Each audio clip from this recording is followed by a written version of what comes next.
For centuries, the world's oceans have connected economies, nations, and people. Today, global trade still depends on that maritime system. Energy moves through Hormuz. Commerce passes through Bab el-Mandeb and Suez. Ships round the Cape of Good Hope when established routes become constrained. Malacca connects the Indian Ocean with the economic centers of Asia. The South China Sea carries enormous volumes of commerce, while the Arctic is emerging as a potential new route. But these are not isolated passages. Together, they form a connected system, one in which geography, infrastructure, security, economics, and geopolitical power increasingly influence one another. This report follows that system through 5 connected acts. We begin with the hidden system that makes global trade possible and the choke points on which it depends. We then examine what happens when those routes break and how disruption can become longer voyages, higher costs, and economic pressure. From there, we look beneath the surface at shadow fleets, sanctions, and the return of naval power. We then move toward Asia, examining Malacca, China's maritime dilemma, and the Arctic alternative. And finally, we step back from the individual routes and look at the new maritime map and the forces that may shape global trade through 2030. The objective is not to predict a single future. It is to understand how the system is changing, where its pressures are emerging, and how geography, commerce, and strategic power are becoming increasingly connected. This is ATLAS GEOPULSE, the new maritime world order. Continents sustain industries and quietly support the daily lives of billions of people. For decades, this vast maritime network operated largely unnoticed. Goods arrived on time, energy flowed across oceans, and global trade expanded with remarkable efficiency. The sea became the invisible foundation of modern prosperity. Today, that foundation is being tested. Strategic competition is reshaping the world's most important shipping routes. Maritime choke points have become arenas of geopolitical influence. Regional conflicts can disrupt global supply chains within days, affecting energy markets, manufacturing, inflation, and economic stability far beyond the waters where they begin. Understanding these changes requires more than following the headlines. It requires understanding the global maritime system itself, how it evolved, why it matters, and why control of the world's sea lanes has become one of the defining strategic challenges of the 21st century. In this documentary, we will examine the critical waterways, the economic forces, and the geopolitical decisions that are reshaping global commerce. From the Strait of Hormuz to the Strait of Malacca, from the Red Sea to the Arctic, we will explore how the oceans continue to shape the world economy. This is the new maritime world order. Every day, billions of people begin their morning expecting life to unfold without interruption. Lights switch on, fuel flows to service stations. Supermarket shelves remain stocked. Factories receive raw materials. Hospitals replenish essential medicines. A package ordered online arrives at a doorstep, often after traveling thousands of miles. To most of us, these routines seem ordinary. They are part of modern life, predictable, reliable, almost invisible. Yet behind every one of these moments lies a vast global system that few people ever see and even fewer fully understand. It is a system that moves energy, food, raw materials, manufactured goods, and the countless components that sustain modern civilization. Without it, the global economy would slow dramatically within days. Supply chains would fracture. Industries would struggle to operate. Markets would react. The effects would ripple across nations, businesses, and households alike. This is the hidden system that underpins global commerce. At first glance, the modern economy appears to run on financial markets, digital technologies, and instant communications. We often associate globalization with the internet, artificial intelligence, or electronic transactions moving at the speed of light. But information alone cannot fuel a power plant. Data cannot transport grain across continents. Digital networks cannot deliver automobiles, steel, fertilizers, or crude oil. Physical trade still depends on the movement of physical cargo. Every day, thousands of commercial vessels navigate the world's oceans, connecting producers with manufacturers, exporters with consumers, and resource-rich regions with the industries that depend upon them. Together, they form an immense maritime-based logistics system that quietly supports international trade on a global scale. For decades, this system expanded with remarkable efficiency. Advances in containerization, larger vessels, modern ports, and integrated logistics transformed the movement of goods, making global commerce faster, more reliable, and more cost-effective than ever before. As trade grew, economies became increasingly interconnected, and nations prospered through access to international markets. Because it worked so well, most people rarely noticed it. The ships remained beyond the horizon. The ports operated around the clock. The cargo kept moving. The system became almost invisible. Today, however, that assumption can no longer be taken for granted. As strategic competition intensifies among major powers and regional alliances, the maritime system that underpins global commerce is becoming an increasingly important arena of geopolitical influence, economic security, and global stability. Competition over strategic trade routes, energy corridors, critical infrastructure, and supply chain resilience is reshaping the foundations of the global economy. Decisions made in distant waterways can influence energy prices, manufacturing output, shipping costs, inflation, and economic confidence thousands of miles away. To understand the changing geopolitical landscape of the 21st century, we must first understand the hidden system that keeps the world economy moving. Because before we can understand the new maritime world order, we must first understand the sea upon which it was built. The maritime system did not become the backbone of the global economy overnight. It evolved over decades through continuous innovation, investment, and international cooperation. One of the most significant turning points came in the second half of the 20th century with the widespread adoption of standardized shipping containers. Before containerization, cargo was loaded and unloaded piece by piece, a labor-intensive process that often took days, increased costs, and exposed goods to damage and theft. Standardized containers transformed that process. Cargo could be packed once at its point of origin and transported seamlessly between ships, trains, and trucks without repeatedly handling individual goods. Ports became faster. Shipping became more reliable. Transportation costs fell dramatically. At the same time, commercial vessels grew larger and more efficient. Modern deep-water ports expanded to accommodate them, while sophisticated logistics networks coordinated the movement of goods across continents with remarkable precision. What emerged was not simply a collection of shipping routes, but an integrated global logistics system linking manufacturers, suppliers, distributors, and consumers on an unprecedented scale. This transformation fundamentally changed the economics of international trade. Businesses could source raw materials from one continent, manufacture products on another, and deliver them to consumers thousands of miles away with predictable costs and reliable schedules. Entire industries reorganized around global supply chains, while many countries specialized in producing the goods and resources they could deliver most competitively. As transportation became faster, more dependable, and more affordable, distance became less of a commercial barrier. But geography never lost its importance. In fact, globalization made geography more important than ever. The world's busiest ports, strategic canals, narrow maritime passages, and major shipping lanes became critical nodes in an increasingly interconnected global economy. A disruption at one location could reverberate across supply chains thousands of miles away. For decades, however, these vulnerabilities attracted relatively little public attention. The system performed so efficiently that uninterrupted global trade came to be viewed almost as a certainty rather than a strategic achievement. That assumption would eventually be tested. The same interconnected system that accelerated globalization also created new dependencies. Dependencies that would become increasingly visible as geopolitical competition intensified and disruptions began to spread across the world's most important maritime corridors.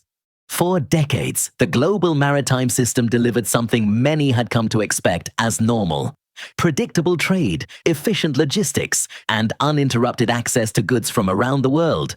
That stability encouraged governments, industries, and consumers to assume that global supply chains would continue operating with the same reliability that had fueled decades of economic growth.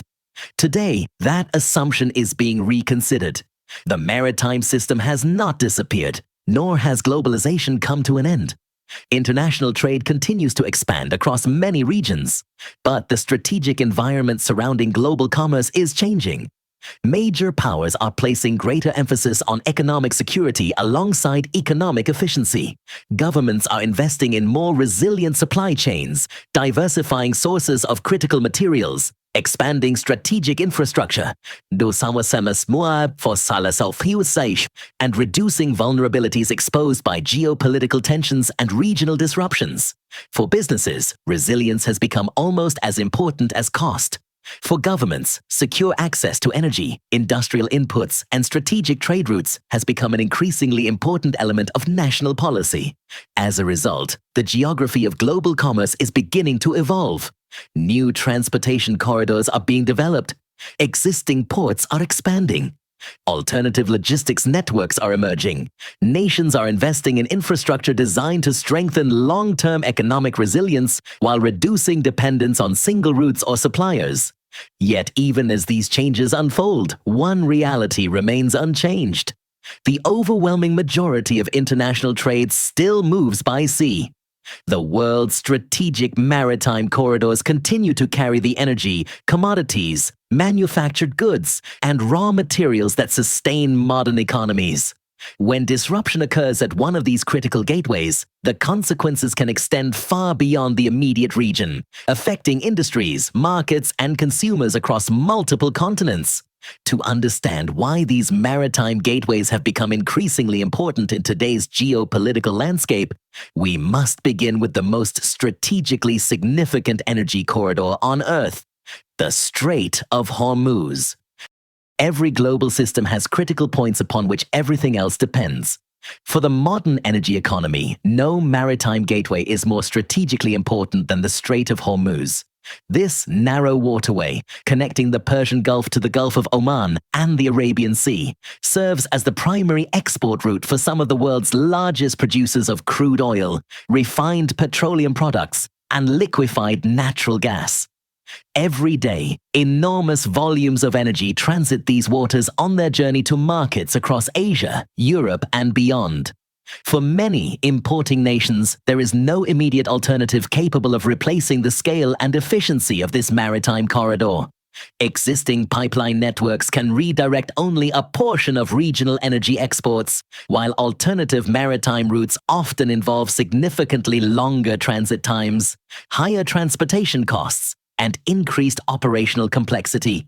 It is this unique concentration of global energy flows through a single, narrow waterway that gives the Strait of Hormuz its exceptional strategic and economic significance.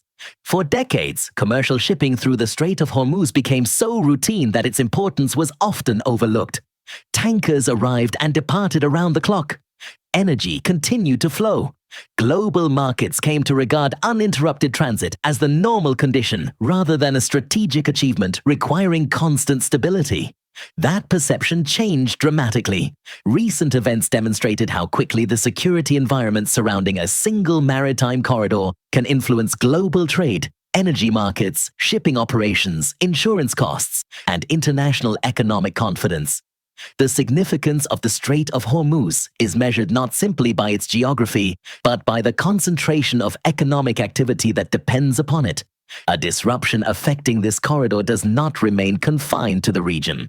Its consequences can influence refineries, manufacturers, transport companies, financial markets, and consumers thousands of miles away. The events surrounding the recent crisis did not create the strategic importance of Hormuz. They revealed it. They reminded governments, industries, and markets that the global economy continues to rely upon a small number of maritime gateways whose uninterrupted operation cannot be taken for granted. Understanding the Strait of Hormuz, therefore, requires looking beyond headlines and daily developments. It requires understanding why this relatively narrow passage has become one of the most economically significant waterways on Earth.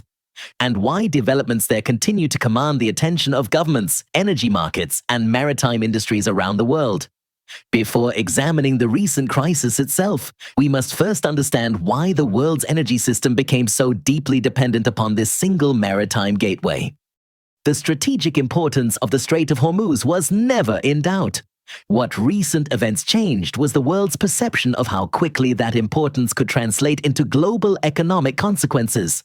The regional conflict fundamentally altered the security environment surrounding one of the world's busiest maritime corridors.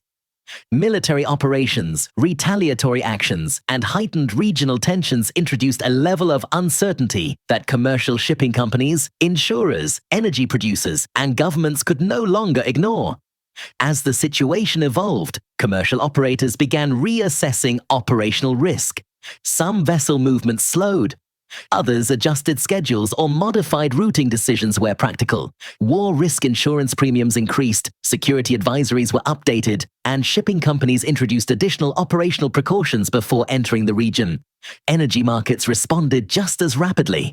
Oil prices reflected growing concerns over supply security, while governments and industry closely monitored the uninterrupted flow of crude oil, refined petroleum products, and liquefied natural gas through the strait.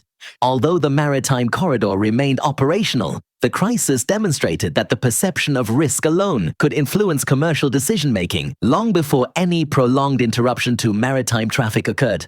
This distinction is important. Modern maritime logistics depends not only on open sea lanes, but also on confidence.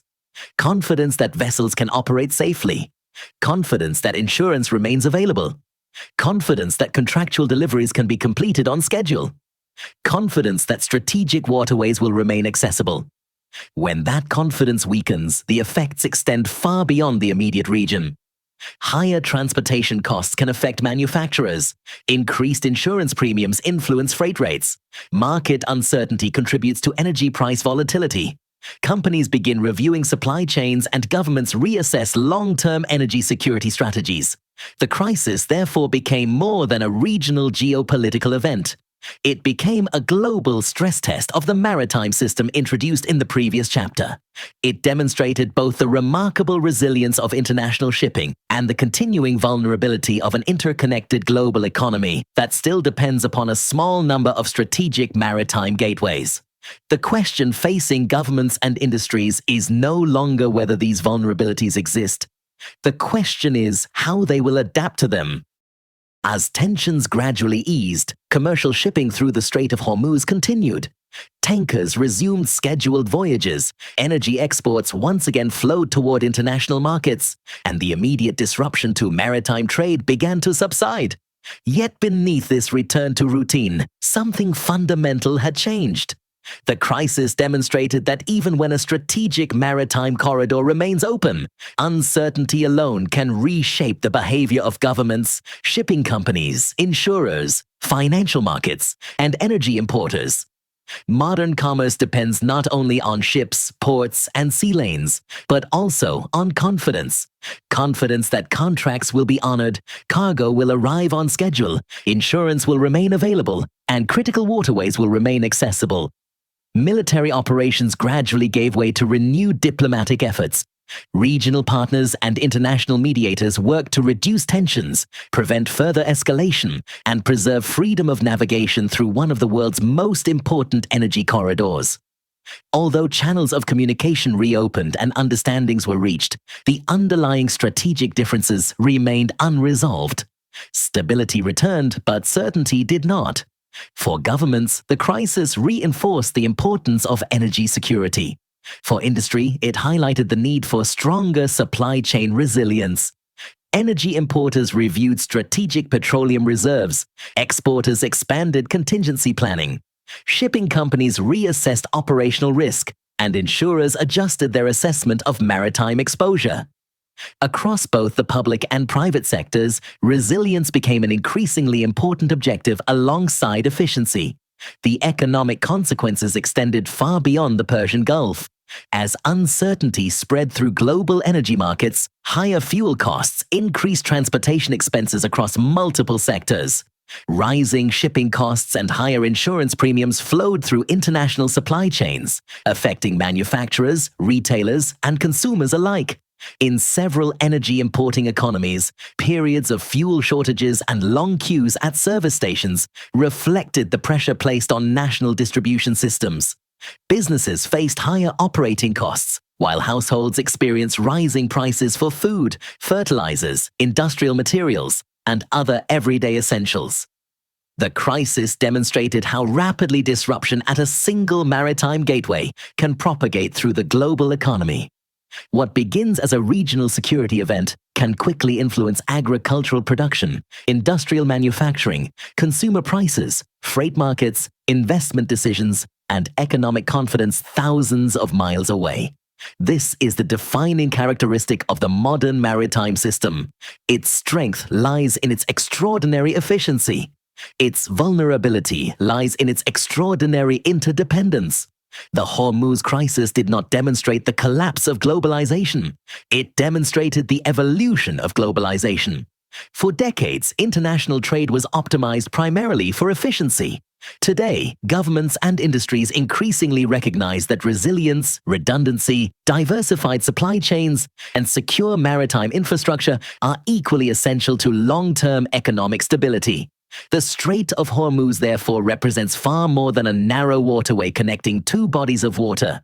It has become a strategic indicator of the health of the global economy itself. Every vessel that safely transits the strait reinforces the stability of international energy markets.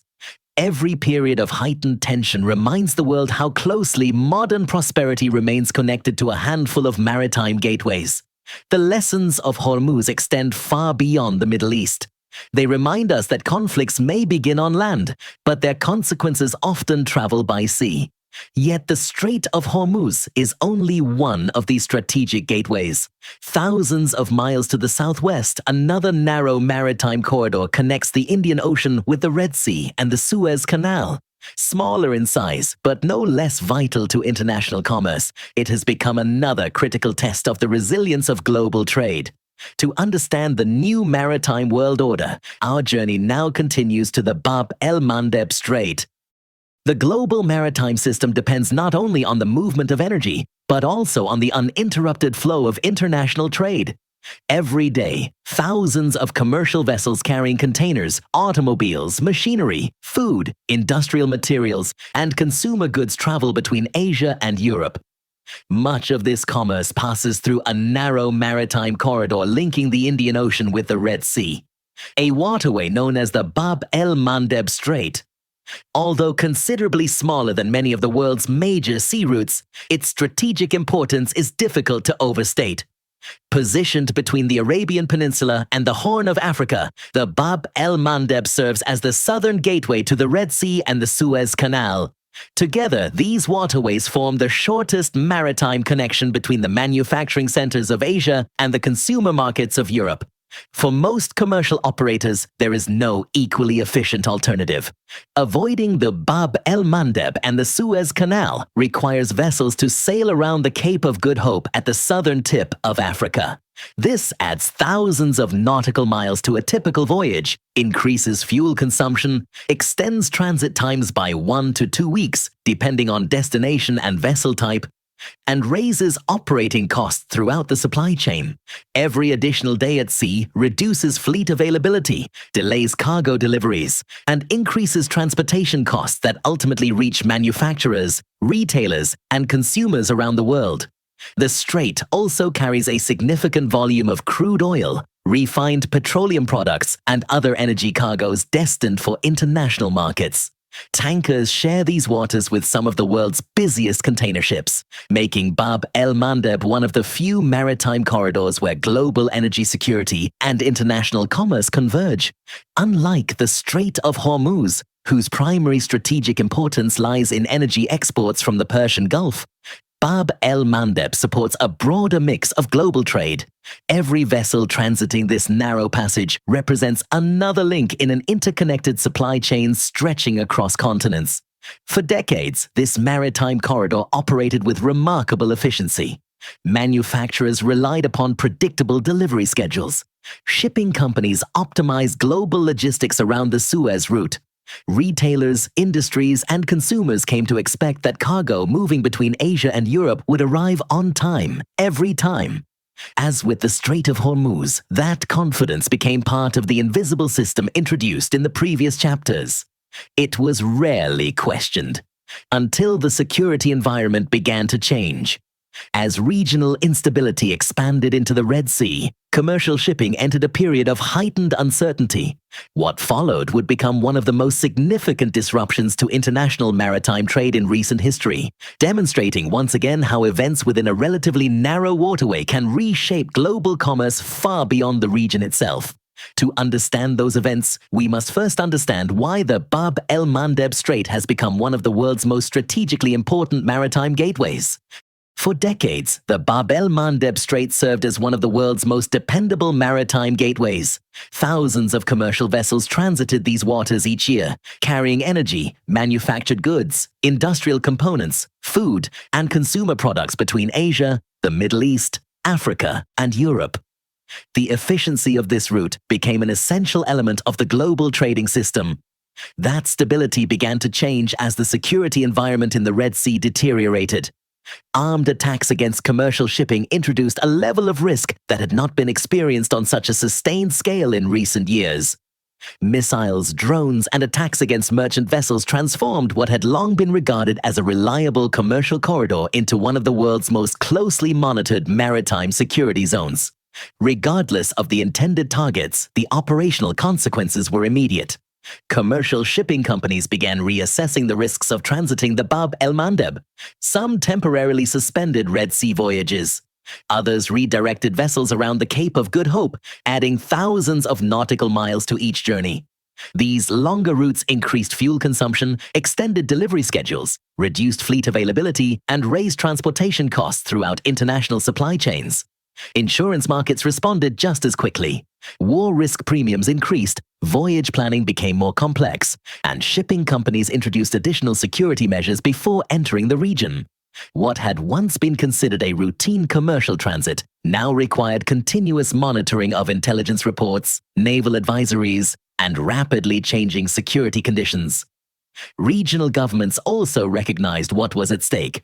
For Saudi Arabia, secure navigation through the Red Sea protected vital national interests, including energy exports from its Red Sea terminals, expanding maritime commerce, and long-term economic development projects along its western coastline. Other Red Sea nations shared similar concerns, while international naval forces increased their presence to help safeguard commercial shipping and preserve freedom of navigation through one of the world's most strategically important sea lanes. The consequences extended well beyond maritime operations. Longer transit times delayed deliveries to manufacturers and retailers. Freight costs increased. Supply chains built around predictable schedules came under pressure. Businesses reviewed inventories, adjusted procurement strategies, and absorbed higher transportation costs. Consumers ultimately experienced many of these changes through rising prices and longer delivery times for imported goods. The Red Sea crisis demonstrated that commercial shipping does not require a complete closure of a maritime corridor to experience significant disruption. Persistent security threats alone can alter the behavior of global shipping, reshape commercial decision-making, and influence international trade on a scale that reaches far beyond the region itself. The Bab el-Mandeb had become more than a strategic passage. It had become a test of the resilience of the modern global trading system. As commercial shipping gradually adapted to the new security environment, one lesson became increasingly clear. The disruption in the Red Sea was not simply a regional maritime crisis. It represented a fundamental change in how governments, shipping companies, insurers, manufacturers, and global industries now assess strategic risk. For decades, international shipping had been optimized for speed, efficiency, and cost. The shortest routes were almost always the most profitable, and predictable transit schedules became the foundation of modern supply chains. The events in the Bab el-Mandeb challenged that assumption. One of the earliest indicators of this transformation appeared not in ports or shipping lanes, but in the global insurance market.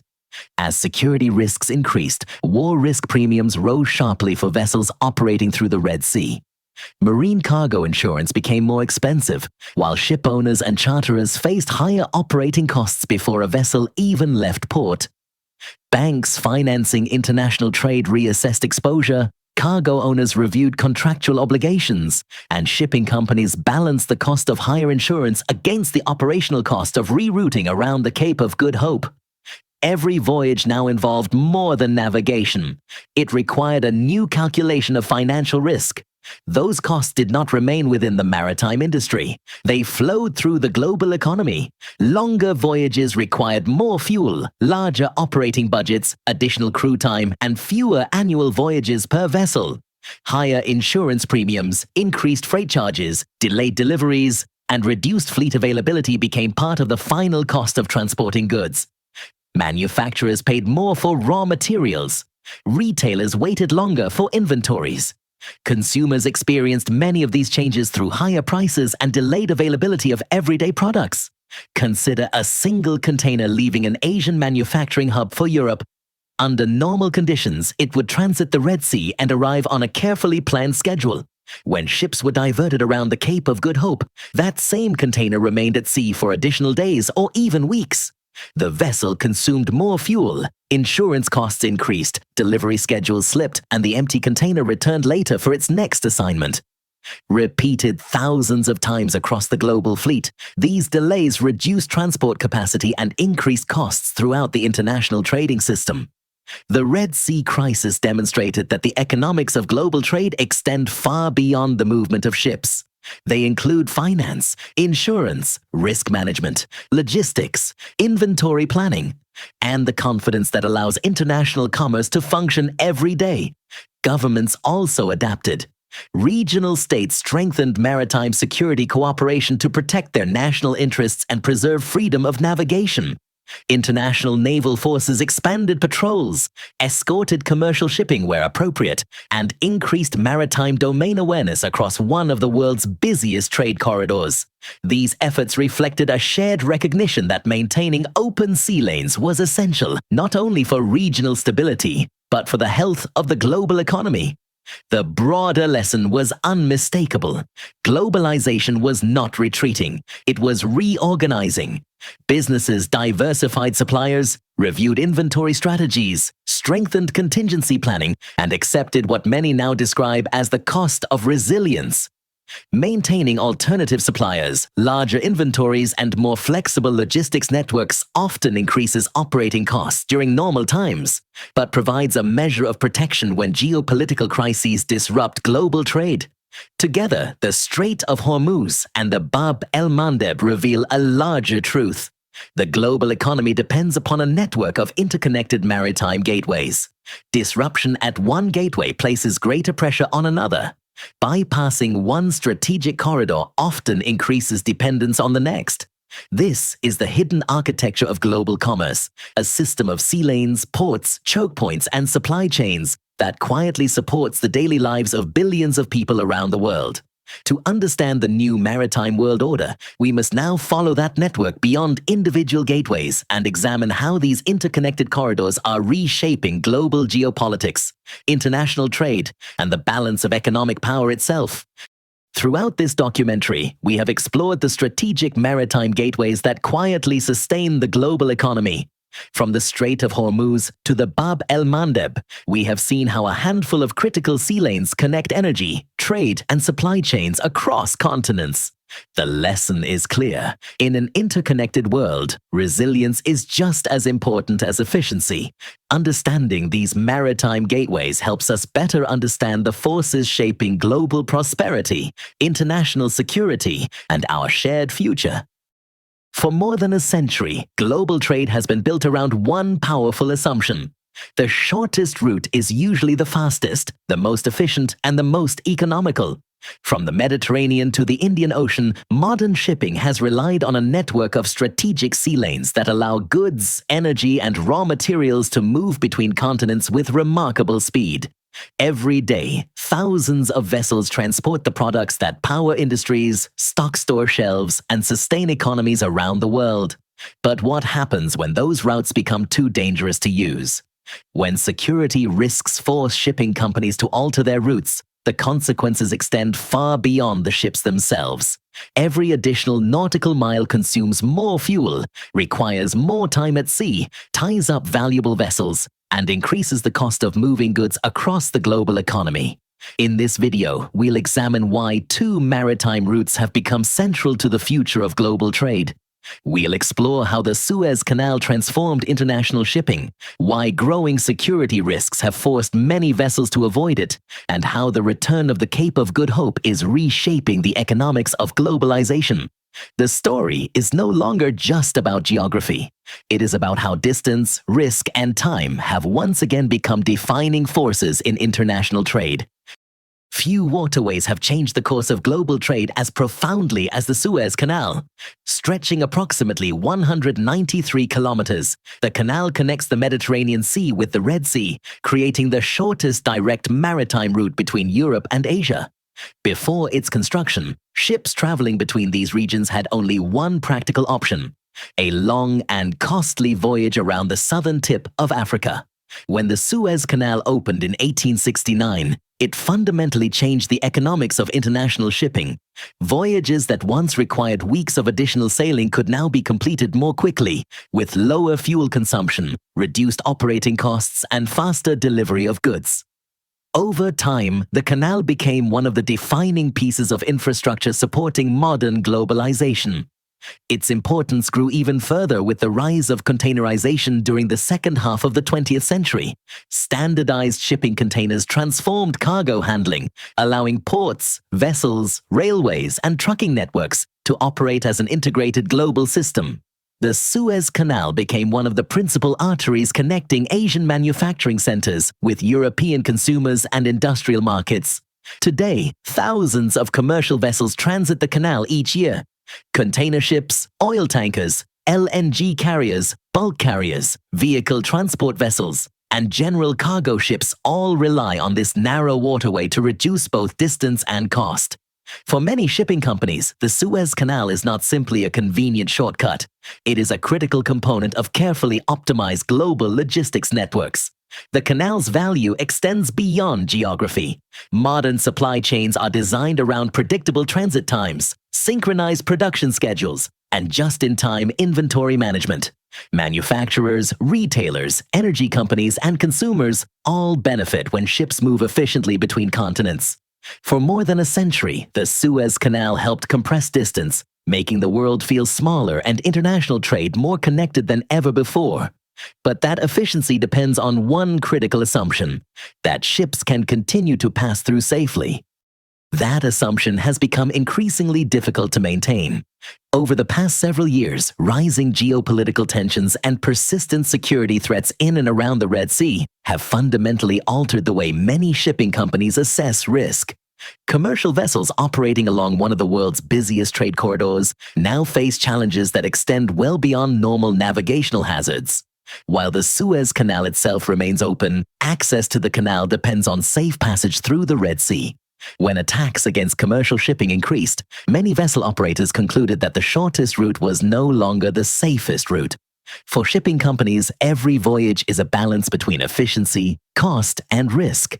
An incident involving a single vessel can endanger crews, delay cargo, increase insurance premiums, disrupt delivery schedules, and expose companies to substantial financial losses. As uncertainty grew, many operators began making a different calculation. That calculation extends far beyond the bridge of a single ship. Fleet managers, insurers, cargo owners, and logistics planners must evaluate every voyage weeks before a vessel reaches the Red Sea. They assess intelligence reports, insurance conditions, crew safety, customer delivery commitments, fuel costs, and the financial consequences of unexpected delays. A decision to proceed through a higher risk corridor affects not only one voyage, but often an entire schedule involving multiple ports and multiple continents. For global shipping companies operating hundreds of vessels, consistency and predictability are often just as valuable as speed. An itinerary that takes longer but can be planned with confidence may be preferable to a shorter route whose conditions can change with little warning. As risk calculations evolved, many operators concluded that reliability had become more important than saving time. Rather than transit the Red Sea, numerous container lines, energy carriers, and bulk shipping operators chose to reroute their vessels around southern Africa. The decision added considerable distance to every voyage, but for many companies it offered greater operational certainty than navigating an increasingly unpredictable security environment. The vulnerability of the Suez route has also been highlighted by non-military disruptions. In 2021, the grounding of the container ship Ever Given temporarily blocked the canal, delaying hundreds of vessels and interrupting global supply chains. Although the incident was unrelated to regional security, it demonstrated how quickly a single disruption could ripple through international trade. Today, commercial shipping faces a more complex challenge. Instead of one isolated event, companies must evaluate the possibility of sustained operational risk over extended periods. The result is a fundamental change in routing decisions that reaches far beyond the Suez Canal itself. When the world's preferred shortcut becomes uncertain, shipping companies begin looking for another way. For decades, the global economy has been built on the assumption that goods can move quickly, reliably, and predictably between continents. Manufacturers schedule production around expected delivery dates. Retailers manage inventories based on precise shipping schedules. Ports coordinate vessel arrivals months in advance, while railways, trucking companies, and distribution centers synchronize their operations with ships arriving on time. The Suez Canal became one of the foundations of that system because it compressed both distance and time. Faster voyages meant lower transportation costs, quicker inventory turnover, and more efficient use of commercial vessels. Entire supply chains evolved around the expectation that this route would remain consistently available. When ships begin avoiding the canal, those assumptions are challenged. Longer voyages reduce the number of trips a vessel can complete each year. Shipping schedules become more difficult to maintain. Containers remain at sea for longer periods before returning for their next assignment, reducing the efficiency of the global container network. Ports must continually adjust arrival schedules, while importers and exporters face growing uncertainty over delivery times. These changes also affect the economics of the global shipping fleet itself. Commercial vessels are among the most valuable assets in international trade, and shipping companies depend on keeping them in continuous, efficient operation. When every round trip requires additional days, or even weeks at sea, fewer voyages can be completed with the same fleet. In practical terms, a portion of the world's effective shipping capacity disappears, not because ships have been damaged or removed from service, but because they remain committed to longer voyages. This reduction in effective capacity places additional pressure on global logistics networks.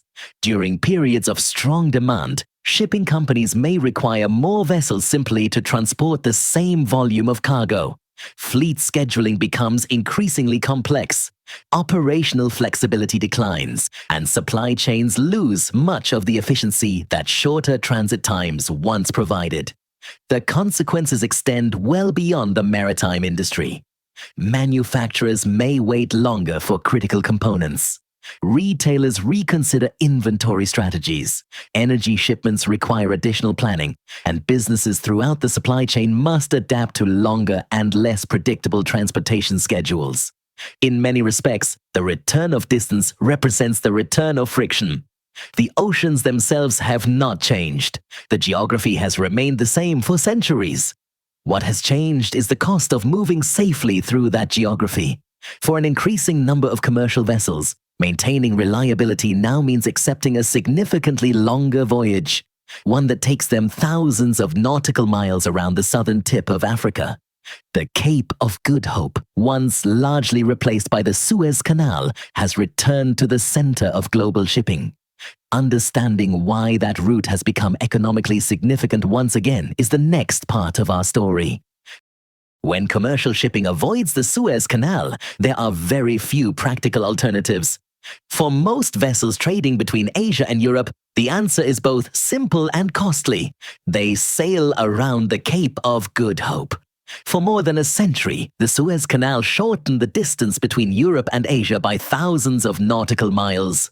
It transformed global shipping by reducing voyage times, lowering operating costs, and allowing vessels to complete more trips each year.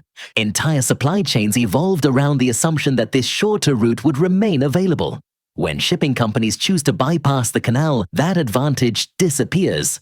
Instead of entering the Red Sea, vessels remain in the Indian Ocean. They continue south past Sri Lanka and the Maldives, sail below Madagascar, round the southern tip of Africa, cross the South Atlantic, and then turn north toward the major ports of northern Europe. On a world map, the diversion may appear modest. At sea, it is one of the longest commercial detours in modern shipping. Depending on the ports involved, the Cape route can add approximately 3,000 to 3,500 nautical miles to a single voyage. For many container services, that means an additional 10 to 14 days at sea. Tankers, bulk carriers, and other commercial vessels face similar increases, although the exact distance depends on their origin, destination, operating speed, and weather conditions. Those additional days have consequences that extend well beyond the bridge of the ship. Every extra day requires more bunker fuel, additional provisions for the crew, continued operation of engines and onboard systems, and more time before the vessel can begin its next revenue-generating voyage. The ship continues moving, but it is also continuing to consume resources. The operating environment changes as well. The voyage around southern Africa exposes ships to longer periods in the open ocean. Unlike the relatively sheltered waters of the Red Sea and the Mediterranean, the Cape route passes through regions known for stronger winds, larger ocean swells, powerful currents, and rapidly changing weather. Near the southern tip of Africa, the warm Agulhas current meets swells generated across the Southern Ocean. Under certain conditions, this interaction can produce unusually steep and demanding seas that require careful voyage planning. Modern container ships, crude oil tankers, LNG carriers, and bulk carriers are engineered to operate safely in these environments. Even so, rougher conditions often require adjustments in speed and routing. Higher sea states can increase fuel consumption, place additional stress on machinery, and make arrival times less predictable. For the maritime industry, the return of the Cape of Good Hope represents far more than a longer line on a navigation chart. It marks the return of distance as a major economic factor in global trade. Every additional nautical mile increases the time, fuel, and resources required to move goods between continents. What was once the world's preferred shortcut has become, for many operators, a route they can no longer rely upon. The question is no longer whether ships can sail around Africa. The question is what that longer journey ultimately costs. The additional distance around the Cape of Good Hope is only the beginning. Every extra nautical mile increases the operating cost of a commercial voyage. Fuel consumption rises, crew deployments become longer, maintenance intervals must be adjusted, more provisions are required on board, and valuable ships remain committed to a single voyage for a greater period of time. For most shipping companies, bunker fuel represents one of the largest operating expenses. Modern container ships can consume well over 100 tons of fuel each day while operating at service speed. Even modest increases in voyage duration can translate into substantial additional fuel costs by the time a ship reaches its destination. Time is equally valuable. A commercial vessel earns revenue by transporting cargo, completing its voyage, and beginning the next one. When every round trip requires additional days or even weeks, fewer voyages can be completed during the year. The ship itself has not become less capable, but its productive capacity has been reduced simply because each journey takes longer. This has important consequences for the global shipping fleet. Imagine 100 container ships serving the trade routes between Asia and Europe. If every vessel spends additional time at sea, the fleet effectively provides fewer transportation services over the course of a year. No ships have disappeared, yet available shipping capacity has declined because the existing fleet is tied up on longer voyages. When effective capacity falls, the market begins to adjust. Shipping companies compete for available vessels. Charter rates can increase as operators seek additional capacity. Freight rates may rise as transportation becomes more expensive and available space becomes more limited. Importers and exporters must adapt to schedules that are less flexible and more difficult to predict. Longer voyages also reduce resilience throughout the logistics system. A delayed vessel arriving in one port can affect cargo loading in another. Containers remain unavailable for their next assignment. Maintenance schedules become more compressed. Crew rotations require greater coordination. Small disruptions that were once easily absorbed can now ripple across multiple shipping services and multiple continents. This is why distance has become a cost multiplier. Every additional nautical mile affects fuel consumption, vessel utilization, scheduling, maintenance, and operating efficiency. The economic impact is measured not only in miles sailed, but in the cumulative effect those miles have on an entire global transportation network. The cost of the longer voyage does not end with the shipping company. It continues through the entire supply chain. The financial impact of a longer voyage does not remain with the shipping company for very long. Every participant in the supply chain absorbs part of the additional cost. Ocean carriers adjust their transportation rates. Importers pay more to move raw materials and finished products. Manufacturers face higher logistics expenses and longer delivery times. Retailers must manage larger inventories or accept greater uncertainty about when new products will arrive. Eventually, those costs move beyond the transportation sector. A manufacturer waiting for components may slow production until critical parts arrive. A retailer expecting seasonal merchandise may receive it weeks later than planned.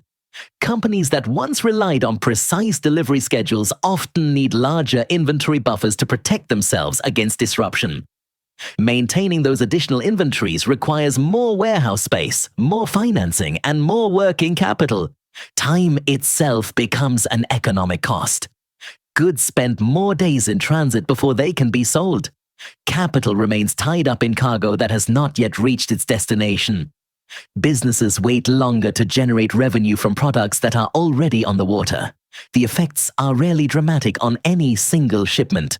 Instead, they accumulate gradually across thousands of voyages, millions of containers, and countless commercial transactions taking place every day around the world. This is how maritime disruption spreads through the global economy. It begins with a routing decision made by a shipping company. It continues through ports, warehouses, distribution centers, manufacturers, wholesalers, and retailers. Eventually, a portion of those additional costs reaches consumers through higher prices, reduced product availability, or longer delivery times. Modern globalization was built on the expectation that transportation would be fast, predictable, and relatively inexpensive. When distance returns, that expectation begins to change. The voyage around the Cape of Good Hope illustrates a broader reality. Geography still matters, time still matters, distance still matters. And when the world's most efficient trade routes become more difficult to use, the economic consequences extend far beyond the oceans. They become part of the price paid throughout the global economy. Imagine a container leaving a factory in East Asia. Inside are products destined for European customers. The product could be electronics, machinery components, household goods, or almost anything manufactured for the global market. For this story, the product itself is not the important part. What matters is the journey. The manufacturer has scheduled production around an expected delivery date. The cargo is packed into a container, documented and moved by truck to an export port. There, it joins thousands of other containers waiting for vessels bound for destinations around the world. The shipping line assigns the container to a vessel and a specific voyage. At this point, the economics appear straightforward. The manufacturer has paid for transportation. The carrier has calculated a freight rate. The customer has been given an expected delivery window. Everyone is working from the same assumption. The vessel will follow its planned route, arrive within the expected time frame, and the container will continue moving through the supply chain. For an Asia to Europe shipment, that route has traditionally depended on the Suez Canal. Suez provides a much shorter connection between the Indian Ocean and the Mediterranean than the route around southern Africa. That shorter route has real economic value. It reduces sailing time, allows vessels to complete more voyages, and helps businesses plan production, inventories, and deliveries around relatively predictable schedules. The container, therefore, carries more than a physical product. It also carries a schedule, a delivery commitment, an inventory plan, and a financial expectation. Now the vessel approaches the Red Sea. The cargo has not changed. The customer has not changed. The vessel is still capable of sailing. But the operating environment has. Security conditions have deteriorated, and the carrier must reconsider whether the planned passage remains acceptable. This is where geopolitical risk enters the economics of an ordinary shipment. The carrier must weigh crew safety, vessel security, insurance requirements, potential delays, fuel consumption, customer commitments, and the financial consequences of an incident. A route that looked efficient when the shipment was booked may no longer represent the lowest risk option, and the carrier does not need to believe that an attack will definitely occur. It only needs to determine that the potential consequences are large enough to change the calculation. The container is still moving toward its destination, but the price of completing that journey safely is beginning to change. It may first appear as a revised insurance requirement. It may appear as a higher freight quotation, or it may begin with a decision to avoid the corridor altogether. Once that decision is made, the economics of the shipment begin to change at every stage that follows. The container has started its journey, but the real price of that journey has not yet been determined. And that is where the hidden cost of geopolitical risk begins. The first visible cost of geopolitical risk may not be the longer voyage. It may be the price of insuring it. When a commercial vessel enters an area considered higher risk, insurers must reassess the potential consequences of an incident. The value of the vessel, the cargo on board, the potential loss of revenue, and the cost of responding to an emergency all become part of the calculation. This is where war risk insurance becomes important. A voyage that once required routine marine insurance may now require additional coverage or a higher premium because the perceived risk of operating in a particular corridor has changed. The vessel has not become more expensive. The cargo has not become more valuable, but the cost of moving both safely has increased. That additional insurance cost becomes part of the economics of the voyage. The carrier must then decide how much of that increased cost can be absorbed and how much must be reflected in the freight rate charged to customers. This is one reason geopolitical risk can move through the economy without a single dramatic event occurring. The financial calculation changes before the cargo reaches its destination. Now consider the alternative. If the carrier decides that the risk of continuing through the Red Sea is too high, the vessel can be rerouted around the Cape of Good Hope. The insurance calculation may improve because the vessel is avoiding the higher risk corridor. But another set of costs appears immediately. The voyage becomes longer. More fuel is consumed. The crew remains on board for additional days. The vessel completes its next voyage later, and the cargo arrives later than originally expected. The carrier has exchanged one type of risk for another. The security risk may be lower. The operational cost is higher. For the shipment owner, the consequences continue. The freight rate may be revised, the delivery schedule may change, and the container that was expected at a European port on one date may now arrive significantly later. But the vessel itself is only one part of the system. Hundreds of other ships may be making similar decisions at the same time. As more vessels are rerouted, arrival patterns at major ports begin to change. Some vessels arrive later than scheduled.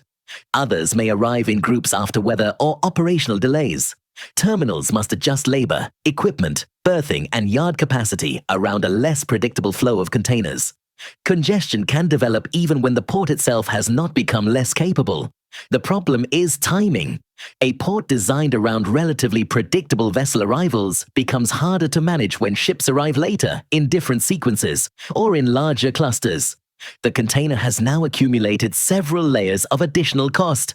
There is the insurance adjustment. There is the longer voyage. There is additional fuel consumption. There may be a higher freight charge, and there is now the possibility of delay at the destination port. None of these costs necessarily appears as one enormous bill. Instead, they accumulate through separate decisions made by different companies. The insurer prices the risk. The carrier prices the voyage. The port manages the changed arrival pattern. The cargo owner absorbs delays and uncertainty, and the shipment continues moving through the system. This is the hidden mechanism behind geopolitical risk. A dangerous shipping corridor does not have to stop global trade completely. It only has to make every movement through that corridor more expensive, more uncertain, or more difficult to plan. By the time the container reaches the European port, the original transportation calculation may look very different from the one made when the shipment left the factory. The product has not changed. The customer has not changed. But the cost of getting the product there has, and the journey is still not finished. Eventually, the container reaches a European port. But arriving at the port does not mean the economic consequences of the disruption are over. The container still has to be unloaded, processed, cleared, and moved into the next stage of the supply chain. For the importer, the original delivery schedule may already be several days behind plan. That delay creates choices. The company can accept the disruption and wait for the cargo. It can increase inventory to protect against future delays. It can pay for alternative transportation where available, or it can pass some of the additional cost through to its customers. None of these choices eliminates the underlying cost. They simply determine where that cost appears. The container eventually moves from the port to a warehouse or distribution center. But the warehouse may now have to manage an arrival that was different from the schedule originally planned. Some products may arrive later than expected. Others may arrive together after several delayed vessels reach the port. Inventory managers must decide how much stock to hold and how much uncertainty they can afford. For the retailer, the consequences become even more visible. A shipment arriving late can mean products reaching stores after their planned selling period. A disruption can require additional inventory, different transportation arrangements, or changes to purchasing decisions. And when transportation costs remain elevated, businesses cannot always absorb the difference indefinitely. Some portion of the additional cost may eventually appear in the price of the product. That is how geopolitical risk can travel from a distant maritime corridor to an ordinary commercial transaction. The process is rarely immediate. It does not require one enormous increase at one single point. Instead, the cost accumulates. A little more insurance, a longer voyage, more fuel, higher freight charges, additional inventory, warehouse costs, delayed revenue, and finally, a higher cost of doing business. The original decision may have been made thousands of miles away by a shipping company responding to a security threat.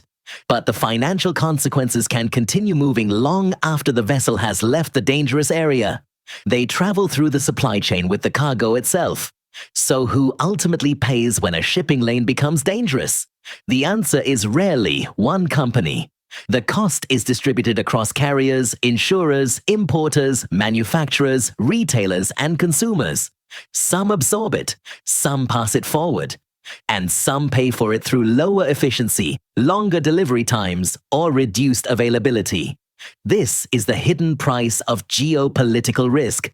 The danger may be concentrated in one maritime corridor, but the economic cost can spread across the entire global supply chain. And that is why the price of passage is ultimately paid far beyond the sea. Global trade was built around a simple assumption. The fastest route would also be the most efficient. Shorter distances meant lower costs, faster transit, and more predictable supply chains. But when security conditions change, the economics of geography change with them. A route can remain physically open and still become commercially unattractive.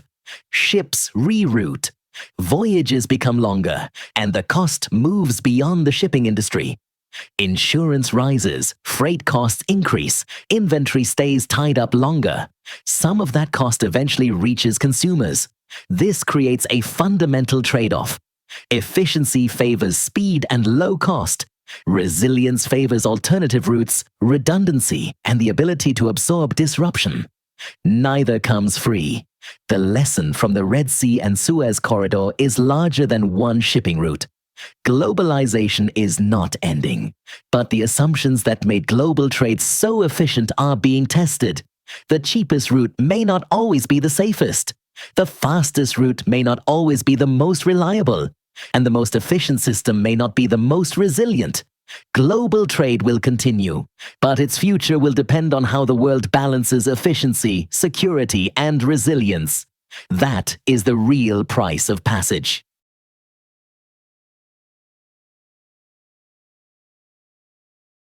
Far from the world's busiest ports, an unusual maritime network operates in plain sight. Its vessels cross the same oceans, navigate the same choke points, and carry the same commodity that has powered global trade for generations: oil. But behind many of these ships lies a different system. Ownership can be difficult to trace. Companies may appear and disappear. Flags can change. Insurance may come from unfamiliar providers. Cargoes can move between tankers at sea. And the commercial identity of a vessel may become increasingly difficult to follow from one voyage to the next. This is the world commonly described as the shadow fleet, and it has become one of the most important and least visible features of the modern maritime economy. The term shadow fleet does not describe a single organization. There is no central fleet commander, no common flag, and no single operating company controlling hundreds of ships. Instead, it describes a loosely connected ecosystem of vessels, owners, managers, traders, registries, insurers, and intermediaries operating outside or at the edges of conventional Western maritime services. To understand why this system exists, we have to begin with sanctions. For decades, governments have used economic sanctions to pressure states, companies, and individuals without resorting to direct military action. Banks can be restricted. Assets can be frozen. Technology can be denied. Companies can be prevented from doing business with targeted entities. But energy creates a difficult problem. Oil is not simply produced and sold. It must be transported. And much of that transportation happens at sea. A tanker carrying crude oil may travel thousands of miles between producer and buyer. Along the way, that voyage depends on an enormous commercial infrastructure: financing, insurance, ship management, classification, ports, registries, brokers, and payment systems. Restrict access to enough of those services, and moving oil becomes more difficult. But difficult does not mean impossible. When one part of the maritime system closes, trade begins searching for another route. Ships can be sold. Ownership structures can change. New intermediaries can appear. Cargoes can be redirected toward different buyers. Insurance can come from alternative providers, and a vessel that once operated comfortably inside the mainstream shipping system can gradually move into a much less transparent commercial network. Russia's invasion of Ukraine accelerated this transformation. Western governments faced a complicated objective. They wanted to reduce Moscow's energy revenues without suddenly removing huge volumes of Russian oil from the global market. A severe supply shock could have pushed energy prices higher around the world, potentially increasing revenues on the barrels Russia could still sell while imposing economic costs on countries far beyond Europe. The response included sanctions and a price cap mechanism designed to restrict the conditions under which Russian crude and petroleum products could use certain Western maritime services. But Russia still had oil to export, and buyers still had reasons to purchase it. So the shipping network adapted. Tankers changed ownership. New companies entered the trade. Older vessels found new commercial lives. Shipping routes shifted toward buyers outside the traditional European market. And as those changes accumulated, the shadow fleet became larger, more important, and more difficult to ignore. Russia, however, did not invent this system. Iran has spent years operating under extensive oil sanctions and developing methods to keep petroleum exports moving despite restrictions. Venezuela has faced similar pressures. The country's sanctions regimes and trading networks are different, but they reveal the same underlying reality. Restricting access to the established global trading system is one thing. Preventing a physical cargo from moving across the ocean is another. And that difference is where the shadow fleet begins. The shadow fleet does not depend on ships becoming invisible. It depends on making the relationships behind those ships harder to see. A conventional commercial tanker operates within a large framework of accountability. Its registered owner can usually be identified. Its operator and technical manager are documented. Its flag state provides regulatory oversight. Classification societies assess technical standards. Insurers provide protection against liabilities that can become enormous when a vessel is involved in a serious accident. These layers do not eliminate risk, but they help establish who is responsible when something goes wrong. In less transparent shipping networks, those relationships can become much more difficult to understand. A tanker may be owned through a company created specifically to hold that vessel. That company may be registered in one jurisdiction, managed from another, financed elsewhere, and connected through intermediaries operating across several countries. The vessel itself may change owner, it may change flag, it may change name, and later it may change ownership again. None of these actions by themselves prove sanctions evasion or illegal activity. Ships are routinely bought and sold, renamed, reflagged, and transferred between companies throughout the legitimate maritime industry. The significance comes from the pattern. When repeated ownership changes, unfamiliar corporate structures, unusual trading routes, limited insurance information, and other indicators begin appearing together, understanding who ultimately controls a vessel can become increasingly difficult. Then there is the cargo. Oil does not always travel directly from an exporting terminal to its final destination. Tankers can transfer cargo from one vessel to another at sea in what is known as a ship-to-ship transfer. Again, this is a legitimate maritime practice. Ship-to-ship transfers are used throughout the global energy industry for logistical and commercial reasons. They can consolidate cargoes, divide them between vessels, or move oil where port access and vessel size create operational constraints. But the same flexibility can also add another layer of complexity. A cargo loaded onto one tanker may later continue its journey aboard another. If several transfers, ownership structures, jurisdictions, and trading companies are involved, reconstructing the complete journey of that oil becomes much more difficult. This is where digital tracking has transformed maritime analysis. Most large commercial vessels use the Automatic Identification System, or AIS. AIS broadcasts information that can include a vessel's identity, position, course, and speed. It was designed primarily to improve navigational safety, but the enormous volume of AIS data now available has created something else: a global window into commercial shipping. Analysts can follow a tanker across an ocean. They can examine port calls, route changes, periods of unusual activity, and interactions with other vessels. A ship thousands of miles away can leave behind a digital trail. But that trail is not perfect. AIS signals can disappear for legitimate reasons, including coverage limitations, technical problems, or equipment issues. Data can be incomplete, and deliberate manipulation or deceptive practices have also been documented. So a missing signal is not automatically evidence of wrongdoing. For open source analysts, the challenge is not simply finding a dot on a map. It is determining what that dot actually represents. That is why vessel tracking increasingly combines multiple sources of information. AIS data can be compared with satellite imagery. Port records can be examined alongside ownership databases. Sanctions lists can be matched against vessel histories. Ship-to-ship activity can be studied alongside changes in destination, flag, ownership, or operating behavior. No single indicator tells the entire story. But when multiple pieces of evidence begin to align, a maritime network that initially appears opaque can become much easier to understand. And that growing ability to track the shadow fleet reveals a problem that extends beyond sanctions. Because the question is no longer only where these ships are going. It is what happens when something goes wrong. The shadow fleet does not depend on ships becoming invisible.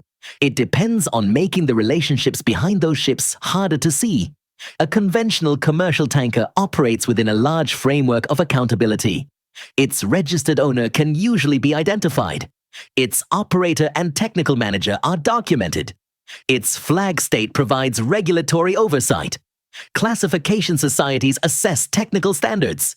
Insurers provide protection against liabilities that can become enormous when a vessel is involved in a serious accident.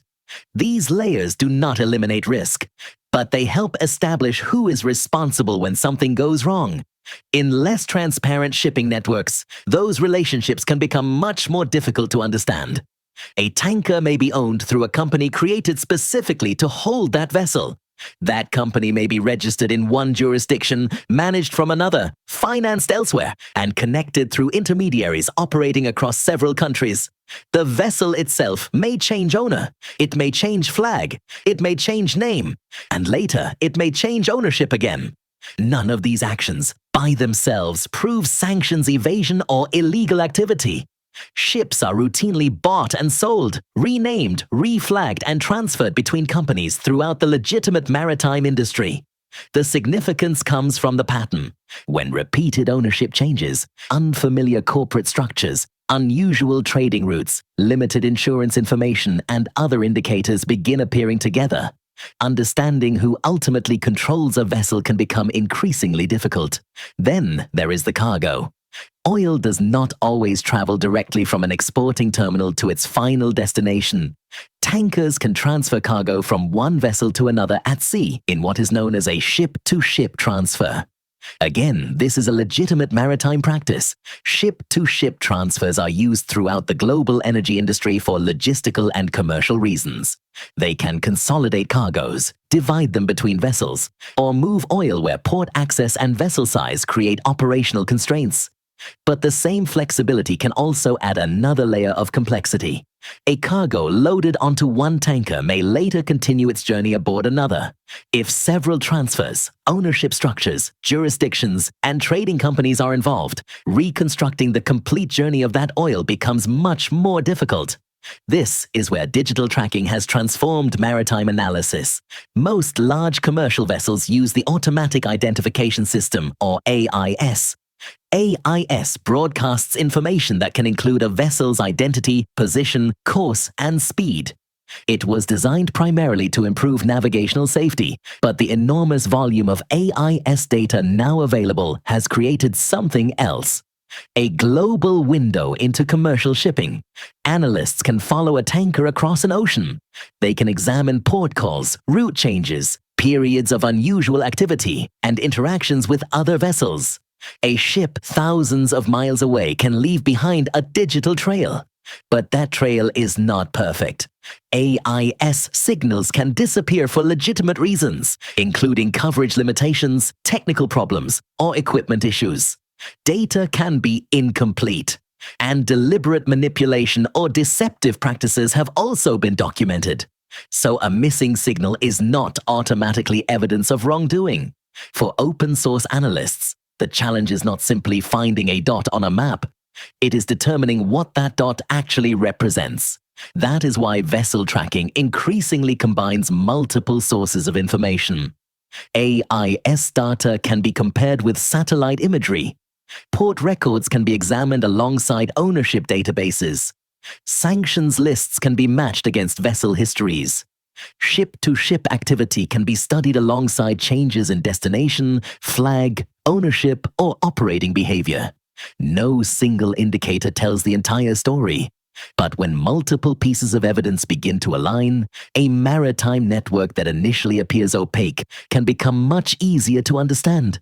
And that growing ability to track the shadow fleet reveals a problem that extends beyond sanctions. Because the question is no longer only where these ships are going. It is what happens when something goes wrong. For decades, globalization made the oceans feel almost invisible. Container ships crossed between continents. Tankers carried energy from producers to consumers. Bulk carriers moved grain, coal, iron ore, and raw materials across thousands of miles. Most of the time, the system simply worked. Ships departed, cargo arrived, and the security architecture beneath that movement rarely entered the public conversation. But global trade has never operated in a vacuum. Behind the commercial shipping network lies a fundamental assumption. The sea lanes will remain open. Today, that assumption is being tested. From the Red Sea to the Persian Gulf, from the Indian Ocean to the Western Pacific, commercial shipping is increasingly moving through waters shaped by military competition, regional conflict, sanctions, drones, missiles, piracy, and political pressure. And as maritime risk returns, so does an older form of power: naval power. For centuries, control of the sea was central to the rise and fall of great powers. Navies protected merchant vessels, defended ports, blockaded adversaries, escorted convoys, and secured access to distant markets. The relationship between commerce and naval strength was direct. But after the Cold War, something changed. Global trade expanded rapidly. Supply chains stretched across continents. Containerization and increasingly sophisticated logistics made maritime transportation more efficient. For much of the commercial world, the ocean became less a strategic battlefield and more a transportation network. The security supporting that network did not disappear. It simply became easier to overlook. The United States maintained a global naval presence. Allies and partner nations contributed forces in strategically important regions. International maritime rules provided a framework for navigation, and commercial shipping operated on the expectation that major sea lanes would remain accessible. That expectation helped make globalization possible. A manufacturer could build a supply chain across several countries because maritime transportation was relatively predictable. An energy importer could depend on tankers arriving from another continent. A retailer could plan inventories around ships moving through narrow passages thousands of miles away. But the efficiency of this system also created vulnerability. Global trade became concentrated along a limited number of routes. The Strait of Hormuz, Bab el-Mandeb, the Suez Canal, the Strait of Malacca, and other passages where geography compresses enormous volumes of commerce into narrow corridors. When these routes are stable, they are extraordinary engines of efficiency. When they become contested, their strategic importance becomes impossible to ignore. The Red Sea offers a powerful example. Attacks on commercial vessels demonstrated that sophisticated naval fleets are not the only actors capable of influencing maritime trade. Relatively inexpensive drones and missiles can threaten ships worth tens or hundreds of millions of dollars, carrying cargoes worth even more. The objective does not necessarily have to be sinking large numbers of vessels. It may be enough to change the calculation made by shipping companies. Is the route safe? Will insurers cover the voyage? Will crews accept the risk? Should the vessel continue through the Red Sea or sail thousands of additional miles around Africa? When enough companies choose the longer route, a regional security crisis becomes a global logistics problem. Navies then face a difficult mission. They are not simply protecting individual ships. They are attempting to preserve confidence in an entire maritime corridor. That can involve surveillance, air defense, escort operations, intelligence sharing, patrols, and direct responses to threats. But protecting commercial shipping creates an unusual economic imbalance. A relatively inexpensive weapon may force a response from a sophisticated defensive system costing far more. A merchant vessel may need protection for hours as it crosses a threat zone. And the naval forces providing that protection must themselves be crewed, supplied, maintained, and sustained. This creates a strategic question extending far beyond the Red Sea. How much military power is required to keep global commerce moving? That question becomes more important when we look beyond the Red Sea. The world's maritime economy does not move across an unrestricted ocean. It passes through narrow corridors where geography concentrates enormous volumes of trade. At the Strait of Hormuz, the issue is energy. Oil and liquefied natural gas from the Persian Gulf must pass through a narrow waterway before reaching markets across Asia and beyond. Here, maritime security and energy security are closely connected.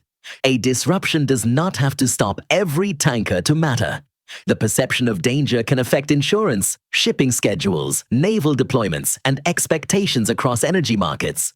To the west, Bab el-Mandeb connects the Red Sea with the Gulf of Aden. Continue north, and the same commercial route reaches the Suez Canal. Together, Bab el-Mandeb and Suez form a critical link between Asia and Europe. If that corridor becomes too dangerous, ships can sail around the Cape of Good Hope. Trade continues, but the journey becomes longer. More distance means more fuel, more time, greater demand for vessels, and additional pressure on supply chains. This illustrates an important principle. A choke point does not have to close completely to impose economic costs. Sometimes uncertainty is enough. Farther east lies the Strait of Malacca, connecting the Indian Ocean with the maritime economies of East and Southeast Asia. It is a critical passage for energy moving toward Asia and manufactured goods moving toward global markets. Alternative passages exist through the Indonesian archipelago, but geography determines which routes are fastest and most economical. The same principle appears elsewhere. The Turkish Straits connect the Black Sea with the Mediterranean, giving them strategic importance for grain, energy, and regional security. The Strait of Gibraltar links the Mediterranean with the Atlantic. The Danish Straits connect the Baltic with the North Sea and the wider Atlantic system. And the Panama Canal links the Atlantic and Pacific without forcing ships around South America. Different choke points face different risks: conflict, political confrontation, missiles and drones, mines, piracy, infrastructure failure, weather, or simply the constraints imposed by geography. But the strategic principle remains the same. Global trade depends on access, and access depends on more than commercial demand. It depends on infrastructure, international rules, security, and the ability of states to understand what is happening at sea. That is why modern naval power is increasingly about awareness as much as firepower. No navy can physically watch every merchant ship, tanker, or fishing vessel across thousands of miles of ocean. Instead, maritime security depends on building a picture of activity across an entire region. Warships contribute to that picture. So do aircraft, satellites, coastal radar, uncrewed systems, port information, and commercial vessel tracking data. Together, these sources contribute to maritime domain awareness, knowing what is moving, where it is going, and whether that activity matters. And this is where the shadow fleet and the naval return begin to intersect. One reveals how commercial networks can become less transparent. The other reveals why governments increasingly want to understand what is happening at sea. But naval power is not returning only because maritime threats have increased. Global power itself is changing. The United States maintains naval forces across multiple regions. European navies contribute to maritime security at home and abroad. China has expanded its naval capabilities alongside its rise as a global trading power. India sits at the center of the Indian Ocean, close to routes connecting the Persian Gulf, Africa, Southeast Asia, and the Pacific. Russia remains a maritime actor across several strategically important regions. And regional powers increasingly view naval capability as part of economic security as well as national defense. This does not mean the oceans are becoming one continuous battlefield. Most maritime commerce still moves normally. Most ships complete their voyages without incident. But the assumptions beneath the system are changing. The oceans are not merely empty spaces between economies. They are infrastructure. Choke points are not simply lines on a map. They are strategic assets. And naval power is not only about fighting wars. It is also about preserving access to the routes on which modern economies depend. That is the deeper story of Act 3. The Shadow Fleet shows how trade adapts when economic access becomes contested. The naval return shows what happens when physical access can no longer be taken for granted. Globalization still moves by sea. But increasingly, the question is not simply where the ships are going. It is who can keep the routes open. And that question extends northward into maritime regions where geography, energy, military power, and commercial access increasingly overlap. Begin with the Arctic. For generations, Arctic navigation was constrained by distance, extreme weather, and sea ice. But the region also contains major energy resources, strategic infrastructure, and a vast Russian coastline. Along that coastline runs the Northern Sea Route. For some voyages between Northern Europe and Asia, it can provide a shorter geographic path than traveling through the Mediterranean, Suez Canal, Indian Ocean, and Strait of Malacca. But shorter does not mean simpler. Ice conditions remain critical. Navigation can require specialized vessels, icebreaker support, experienced crews, reliable forecasting, and infrastructure across an extremely remote environment. Seasonality matters. Insurance matters, search and rescue capability matters, and increasingly, geopolitics matters. The Arctic is therefore more than a potential shipping shortcut. It is a maritime frontier where energy, commercial navigation, military strategy, and great power competition intersect. Move south, and another strategic region comes into view: the Baltic Sea. Unlike the open Arctic, the Baltic is relatively enclosed, heavily trafficked, and connected to the wider maritime system through the Danish Straits. Commercial vessels move energy, containers, raw materials, and other cargoes through these waters. But beneath the surface lies another network: pipelines, power connections, telecommunications cables, and other infrastructure linking economies across the region. This expands the meaning of maritime security. Protecting the sea is no longer only about protecting ships. It can also mean protecting infrastructure beneath them. Damage to a cable or pipeline, uncertainty around an incident, or suspicious activity near critical systems can create consequences without a single merchant vessel being attacked. The Baltic shows how maritime security now extends from the surface of the sea to the infrastructure on the seabed. Farther south, the Black Sea presents a different challenge. Here, commercial shipping operates alongside active geopolitical confrontation. The region connects major agricultural and energy-producing areas with international markets. Its ports have long served as gateways for grain, commodities, energy, and industrial trade. But access to the wider maritime system depends on another geographic constraint: the Turkish Straits. The Bosporus and Dardanelles connect the Black Sea with the Mediterranean, giving Turkey a central role in this maritime geography. The Black Sea also demonstrates how quickly commercial and military activity can overlap. War can affect ports, naval activity can change commercial risk, mines can threaten shipping beyond an immediate combat zone, insurance costs can rise, routes can change, and disruption to grain exports can affect markets far from the region itself. The Arctic, Baltic, and Black Sea are very different environments. One is shaped by ice, distance, energy, and a developing northern route. Another combines dense commercial traffic with critical infrastructure. The third shows global trade operating beside military confrontation. But together, they reveal something larger. The strategic map of the oceans is becoming more complex. Maritime power is no longer defined only by warships. It includes ports, satellites, surveillance, logistics, icebreakers, undersea infrastructure, commercial shipping, intelligence, and the ability to keep essential routes functioning under pressure. This is the deeper story of Act 3. The Shadow Fleet showed how commerce adapts when economic access becomes contested. The naval return shows what happens when physical access, infrastructure, and freedom of navigation become strategic questions. From the Arctic to the Black Sea, from the Baltic to the Red Sea, from Hormuz to Malacca. The geography changes, the risks change. But the underlying principle does not. Globalization still moves by sea. And in a more contested world, the ability to keep those routes open is becoming part of the architecture of global power. Throughout history, the rise of civilizations has depended upon the movement of people, resources, and ideas. Today, that movement occurs on a scale never before imagined.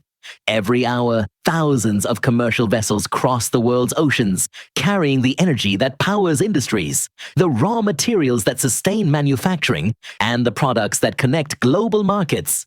Yet this vast network of maritime commerce depends upon a handful of narrow passages where geography concentrates the flow of international trade.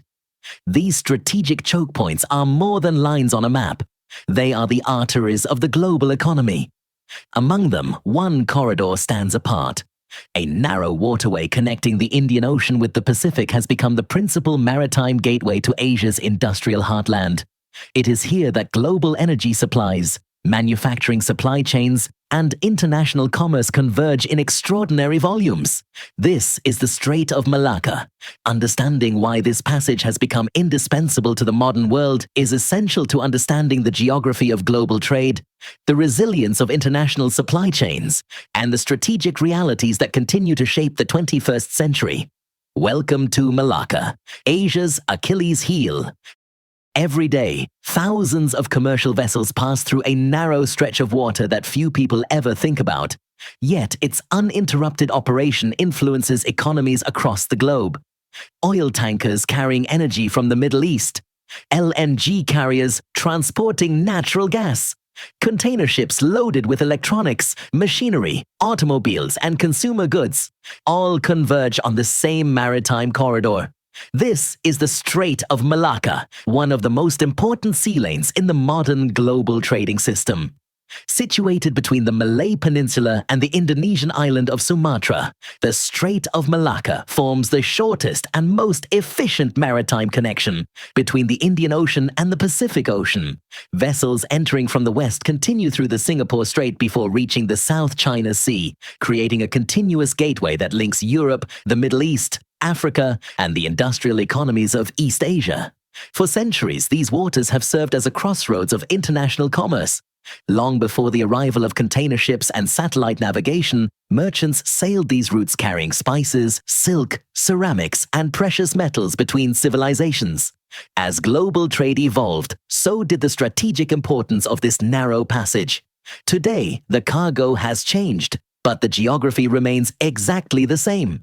Modern commerce still depends upon the same maritime corridor that connected distant markets hundreds of years ago. Shipping companies overwhelmingly prefer this route because efficiency matters.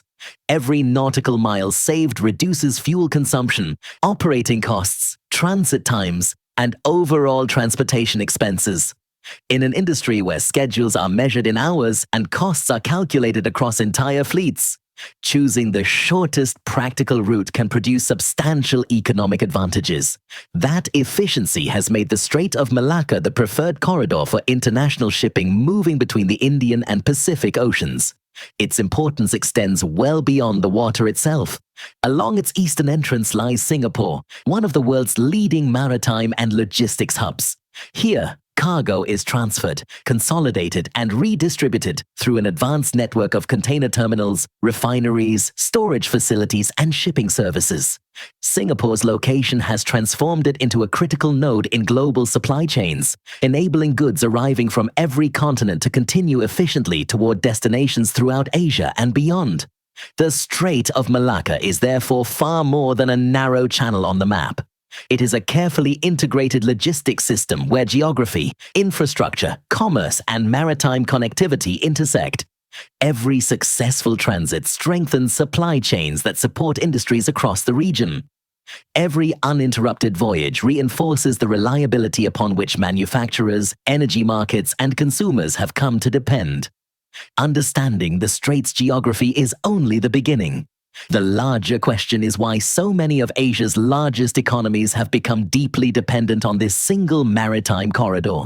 A dependence that has shaped strategic planning, economic resilience, and global trade for decades. The Strait of Malacca is more than a busy shipping lane. It is the primary maritime gateway through which much of Asia receives the resources needed to power its economies. Every day, tankers carrying crude oil, liquefied natural gas, iron ore, and other essential raw materials transit these waters before continuing towards some of the world's largest industrial centers. At the same time, container ships loaded with finished products begin the return journey, connecting Asian manufacturers with consumers across Europe, the Middle East, Africa, and the Americas. This constant two-way flow has transformed the strait into one of the most important logistical arteries in the global economy. Modern manufacturing depends on predictable supply chains, where raw materials arrive on schedule, production remains uninterrupted, and finished goods move efficiently toward international markets. Even relatively small delays can ripple across industries, affecting inventories, shipping schedules, and production planning thousands of miles away. Several of Asia's largest economies rely heavily on this maritime corridor. China imports significant volumes of energy from the Middle East and Africa.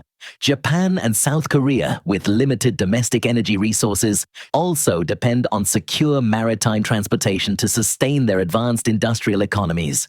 Singapore, positioned at the eastern entrance of the strait, has evolved into one of the world's premier transshipment hubs, enabling cargo to be redistributed quickly throughout the region. This concentration of commercial activity has created an extraordinary level of economic interdependence. Energy supplies, manufacturing inputs, and finished exports all converge through a corridor defined not by its size, but by its strategic location. Geography has effectively concentrated a vast portion of international commerce into a remarkably narrow maritime passage. For China, this dependence has become a subject of long-term strategic analysis. Chinese policymakers and scholars have frequently referred to what is known as the Malacca dilemma, the recognition that a substantial share of the country's imported energy and maritime trade passes through a route beyond its direct control. The term does not imply that disruption is inevitable. Rather, it reflects an awareness that heavy reliance on any single transportation corridor creates strategic vulnerabilities that governments must consider as part of long-range planning. This principle extends well beyond China. Any nation whose economy depends heavily on uninterrupted maritime trade must continually evaluate the resilience of its supply chains. Diversification, infrastructure investment, and logistical flexibility become essential components of economic security. The Strait of Malacca therefore represents more than a geographic choke point. It illustrates how modern globalization has linked prosperity to the reliable movement of ships across a single stretch of water. If dependence on one corridor creates strategic challenges, the next question naturally follows. What alternatives exist, and can they realistically reduce that dependence? If the Strait of Malacca has become one of the world's most efficient maritime corridors, an obvious question follows. What alternatives exist if shipping companies or governments seek to reduce their dependence on this single passage? Several options are available, but each involves important trade-offs. South of the Strait of Malacca lie the Sunda Strait and the Lombok Strait, both connecting the Indian Ocean with the Indonesian archipelago and the Pacific beyond. These routes provide viable alternatives under certain circumstances, yet neither offers the same combination of efficiency, infrastructure, and commercial capacity that has made Malacca the preferred corridor for international shipping. The Sunda Strait is geographically shorter than Lombok, but presents navigational limitations, including shallower waters and narrower channels that restrict the movement of some of the world's largest commercial vessels. The Lombok Strait, by contrast, is deeper and better suited to very large ships, yet it requires a significantly longer voyage. Additional distance translates directly into higher fuel consumption, increased operating costs, longer transit times, and more complex scheduling for global shipping networks. Land-based alternatives also exist.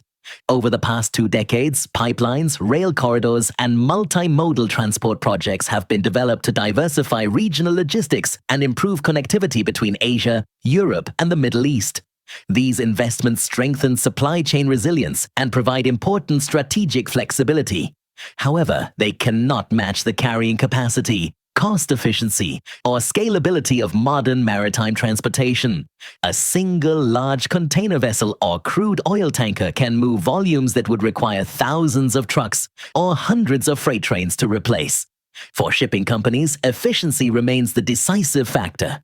Maritime trade continues to offer the lowest transportation cost per unit of cargo over long distances, making ocean shipping the foundation of global commerce. As a result, alternative corridors are generally viewed not as replacements for the Strait of Malacca, but as complementary routes that can provide additional flexibility under specific operational conditions. This reality illustrates a broader principle of modern globalization. Supply chains are not built around a single port, a single ship, or even a single nation. They are built around networks designed to maximize reliability, efficiency, and resilience. The Strait of Malacca occupies a central position within that network because geography, infrastructure, and economics continue to reinforce one another. For China, however, this dependence carries implications that extend beyond commercial efficiency alone. As the world's largest trading nation continues to expand its global economic reach, securing access to critical maritime corridors has become an increasingly important element of long-term strategic planning. Understanding how China has responded to that challenge leads naturally to the next chapter. China's maritime dilemma is not simply about protecting shipping lanes. It is about balancing economic growth, energy security, global trade, and national strategy in an increasingly interconnected world.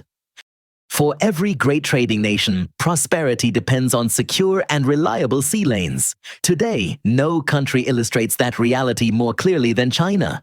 Over the past 4 decades, China's remarkable economic transformation has made it the world's largest trading nation and one of the largest importers of energy and raw materials. Every day, thousands of ships connect Chinese ports with suppliers, manufacturers, and consumers across every continent. But this global success depends on a narrow maritime corridor. A significant share of China's seaborne trade passes through the Strait of Malacca, one of the busiest and most strategically important waterways on Earth.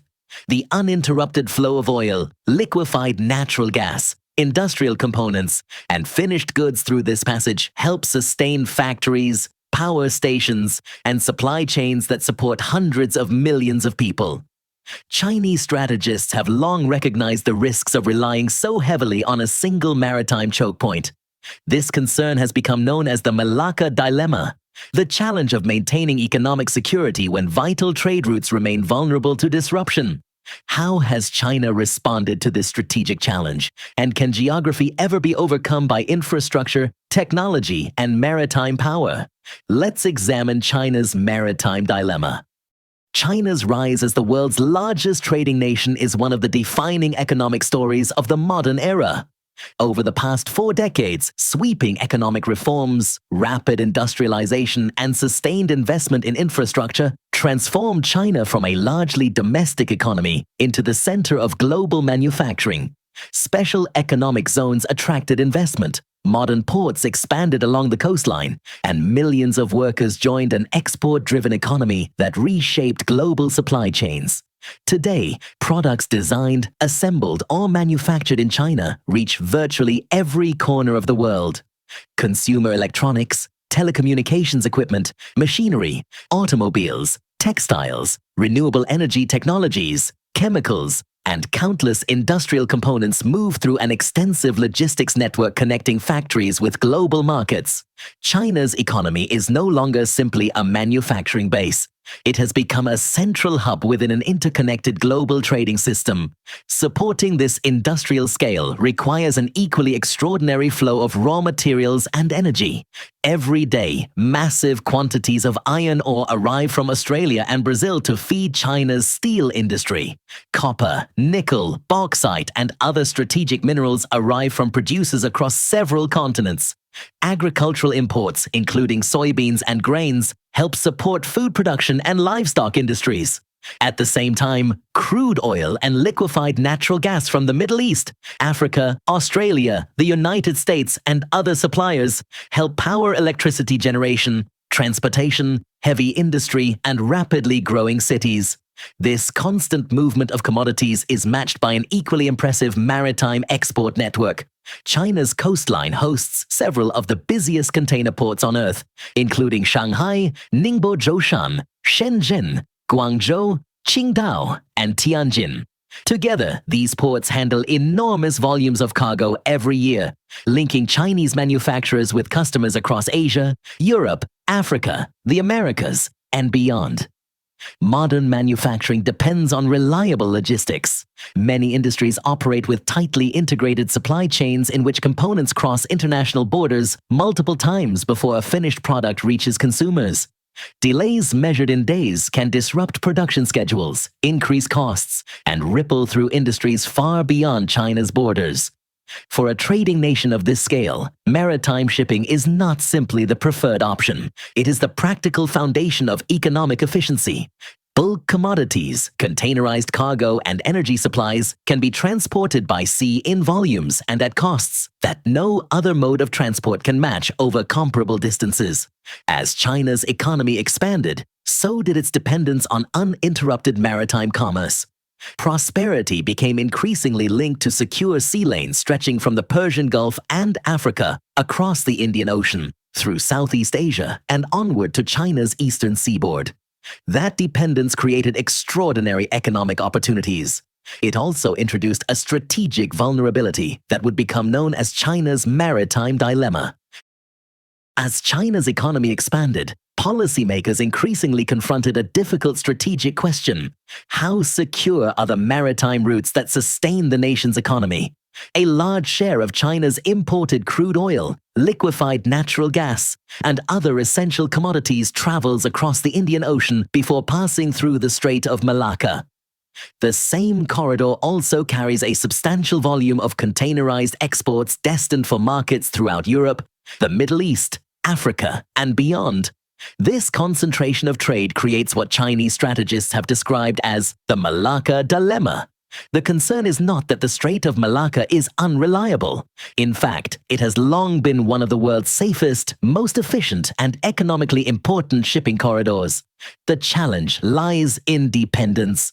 When a significant share of a nation's energy imports and international trade converges through a single maritime choke point, even temporary disruption can produce far-reaching economic consequences. Unlike manufactured goods, many energy supplies cannot simply be delayed for weeks without affecting industry, transportation, electricity generation, and broader economic activity.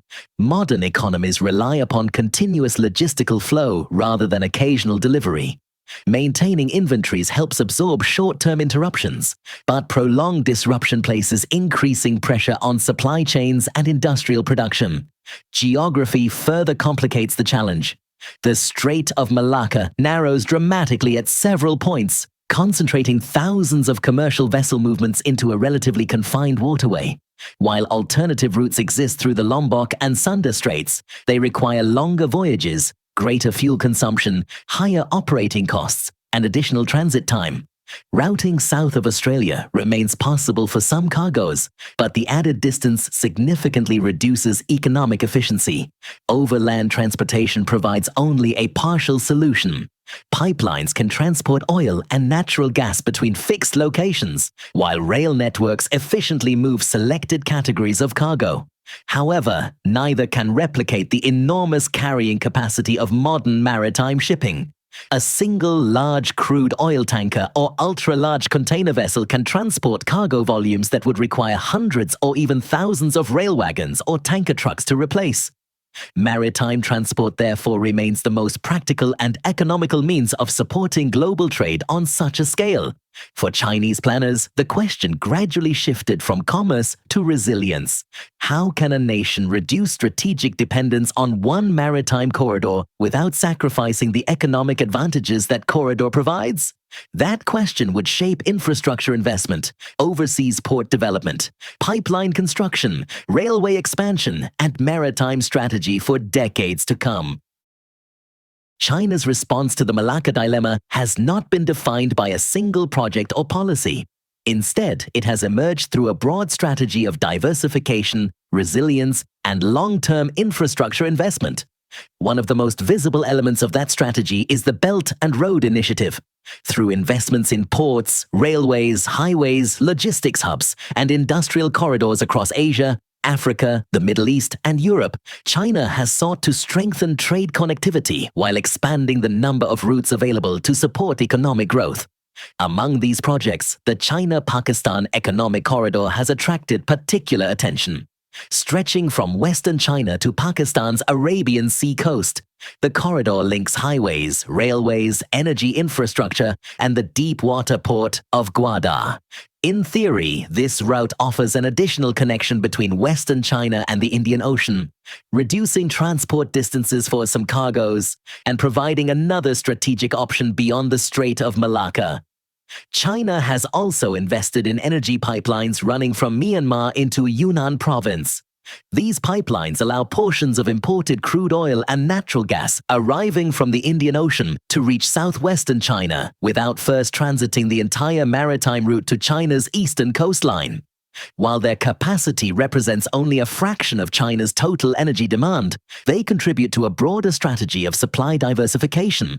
At the same time, China has expanded rail connections across Central Asia and into Europe.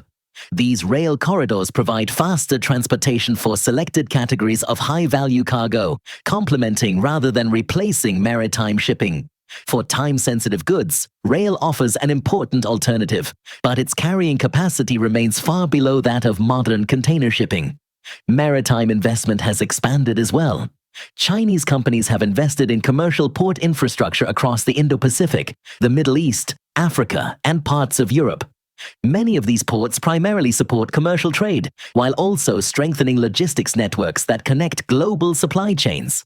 Alongside these investments, the People's Liberation Army Navy has undergone a period of sustained modernization, expanding its ability to operate farther from China's coastline and participate in missions that protect maritime interests, evacuate civilians, conduct anti-piracy operations, and safeguard sea lines of communication. Yet despite these extensive efforts, geography continues to impose practical limits. No pipeline, railway, or alternative corridor can match the carrying capacity, flexibility, and economic efficiency of the world's busiest maritime trade routes. The Strait of Malacca remains one of the shortest and most cost-effective connections between the Indian Ocean and the Pacific, making it central to Asian commerce despite ongoing diversification efforts. China has expanded its strategic options, increased resilience, and reduced some risks associated with dependence on a single route. But diversification does not eliminate geography. It manages it. For the world's largest trading nation, the challenge is no longer simply reaching global markets. It is ensuring that the maritime lifeline supporting its economy remains secure, reliable, and resilient in an increasingly complex strategic environment. For centuries, the world's oceans have shaped the rise of nations, the expansion of empires, and the flow of global commerce. Today, most international trade still depends on a handful of strategic maritime corridors. The Strait of Hormuz, the Suez Canal, the Strait of Malacca, and the Panama Canal remain essential arteries connecting continents, economies, and supply chains. But far to the north, another possibility is emerging. As Arctic sea ice changes seasonally and new maritime technologies continue to develop, routes that were once inaccessible for most commercial shipping are drawing increasing attention from governments, shipping companies, and strategic planners. Among them, the Northern Sea Route, stretching along Russia's Arctic coastline, has become the focus of growing international interest. For some voyages between Europe and Asia, this passage can reduce sailing distance compared with traditional routes through the Suez Canal and the Strait of Malacca. Yet shorter distance does not automatically mean lower risk. Extreme weather, seasonal ice, limited ports, specialized ice-class vessels, search and rescue challenges, insurance costs, and geopolitical tensions continue to influence the route's commercial viability. The Arctic is no longer simply a remote frontier. It is becoming an emerging arena where climate, economics, technology, energy, and geopolitics increasingly intersect. Can the Arctic become a practical alternative to the world's traditional maritime corridors? Or will it remain a specialized route shaped by geography and environmental realities? Let's explore the Arctic alternative. For centuries, the Arctic Ocean represented one of the greatest obstacles to global navigation. Unlike the established sea lanes linking Europe, Asia, and the Americas, Arctic waters were covered by drifting sea ice for much of the year. Long periods of darkness, powerful storms, limited hydrographic surveys, and the absence of ports or rescue infrastructure made commercial shipping both hazardous and economically impractical.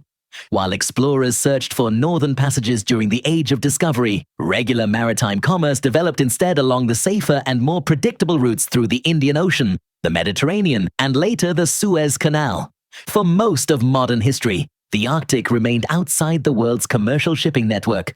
During the past 2 decades, however, several important developments have begun to change that picture. Seasonal reductions in Arctic sea ice have gradually extended navigation windows in some regions. At the same time, satellite navigation, high-resolution ice forecasting, modern communications, improved hydrographic mapping, and a new generation of ice-class cargo vessels have significantly improved the ability to operate in polar waters. Powerful nuclear and diesel icebreakers now support commercial traffic along parts of Russia's Arctic coastline, making navigation possible in conditions that would once have been considered impassable. These developments have transformed the Northern Sea Route from an explorer's dream into a commercially viable option for selected voyages. Stretching from the Barents Sea to the Bering Strait, the Northern Sea Route follows Russia's extensive Arctic coastline. For shipments between Northern Europe and Northeast Asia, it can reduce sailing distance by several thousand nautical miles, compared with the traditional passage through the Suez Canal. Shorter voyages may reduce fuel consumption, lower emissions, shorten delivery times, and improve vessel utilization. Advantages that naturally attract the attention of ship operators, energy companies, and governments seeking greater flexibility within global supply chains. The route has become particularly important for Russia's Arctic energy sector. Liquefied natural gas, crude oil, and mineral resources produced in northern Russia increasingly rely on Arctic shipping to reach international markets. Rather than serving only as a transit corridor, the Northern Sea Route is becoming an economic lifeline for large-scale industrial development across Russia's Arctic territories. China has also identified the Arctic as a region of growing strategic interest. Through its Polar Silk Road initiative, Beijing views Arctic shipping as one possible element of a broader strategy to diversify trade routes, strengthen supply chain resilience, and reduce dependence on traditional maritime choke points. For China, the Arctic is not expected to replace established routes such as the Strait of Malacca, but it could become an additional option under favorable commercial and seasonal conditions. Yet important questions remain. Can a route that depends on seasonal accessibility, specialized ships, limited infrastructure, and some of the harshest operating conditions on Earth ever become a mainstream artery of global commerce? Or will the Arctic remain a specialized corridor serving selected cargoes and regional industries while complementing, rather than replacing, the world's traditional shipping routes? To answer those questions, we must examine both the opportunities and the limitations that continue to define Arctic navigation. The Northern Sea Route offers undeniable opportunities, but every potential advantage comes with important operational and economic trade-offs. On paper, the route appears highly attractive. For certain voyages between Northern Europe and Northeast Asia, ships can reduce sailing distance by several thousand nautical miles compared with the traditional passage through the Suez Canal. Shorter voyages may reduce fuel consumption, lower operating costs, decrease greenhouse gas emissions, and improve vessel utilization. For shipping companies operating on tight schedules, these efficiencies are difficult to ignore. Yet distance alone does not determine commercial success. Unlike established international shipping corridors, Arctic navigation remains heavily influenced by seasonal conditions. Even during the summer navigation season, ice distribution changes from week to week, requiring continuous monitoring, updated routing information, and, in some cases, icebreaker assistance. Weather conditions can deteriorate rapidly, reducing visibility and increasing navigational risk in one of the world's most challenging maritime environments. The Arctic also lacks many of the supporting services that global shipping has come to expect. Ports are limited and widely separated. Search and rescue resources cover enormous distances. Emergency repair facilities, salvage capabilities, medical support, and logistics infrastructure remain far less developed than along traditional trade routes. These realities increase operational risk and complicate voyage planning. Commercial economics present additional challenges. Many vessels operating in Arctic waters require specialized ice-class construction, reinforced hulls, winterization systems, and highly trained crews.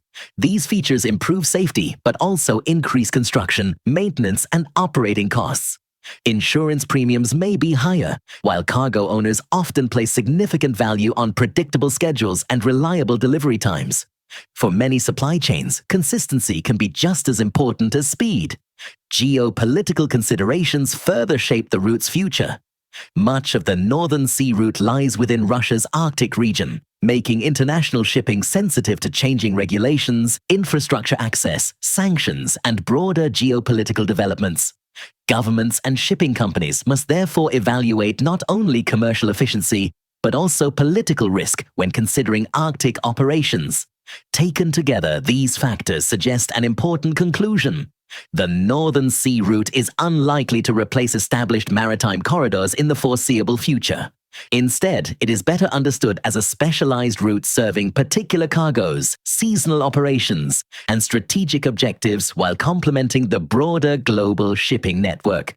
The question is no longer whether the Arctic can support international shipping. The more important question is where it fits within the evolving geography of global trade. Global trade has never depended on a single route. Throughout history, commerce has adapted to changing technologies, shifting political landscapes, new infrastructure, and evolving economic priorities. As some corridors became more important, others declined, while new routes emerged to meet the demands of a changing world. The Arctic represents the latest chapter in that continuing evolution. Although seasonal navigation windows are expanding and commercial interest continues to grow, the Arctic is unlikely to replace established maritime corridors in the foreseeable future. Instead, it is becoming an additional strategic option within a broader global transportation network. At the same time, competition across the Arctic is increasing. Russia continues investing in the Northern Sea Route, Arctic ports, and one of the world's largest fleets of icebreakers to support commercial shipping and regional development. China has incorporated the Polar Silk Road into its long-term vision for expanding international connectivity and supply chain resilience. The United States, Canada, Denmark through Greenland, Norway, and other Arctic nations are strengthening their presence through infrastructure investment, scientific research, security cooperation, and expanded maritime capabilities. Beyond shipping, the Arctic is also attracting attention because of its energy resources, fisheries, critical minerals, undersea communication cables, and growing strategic importance.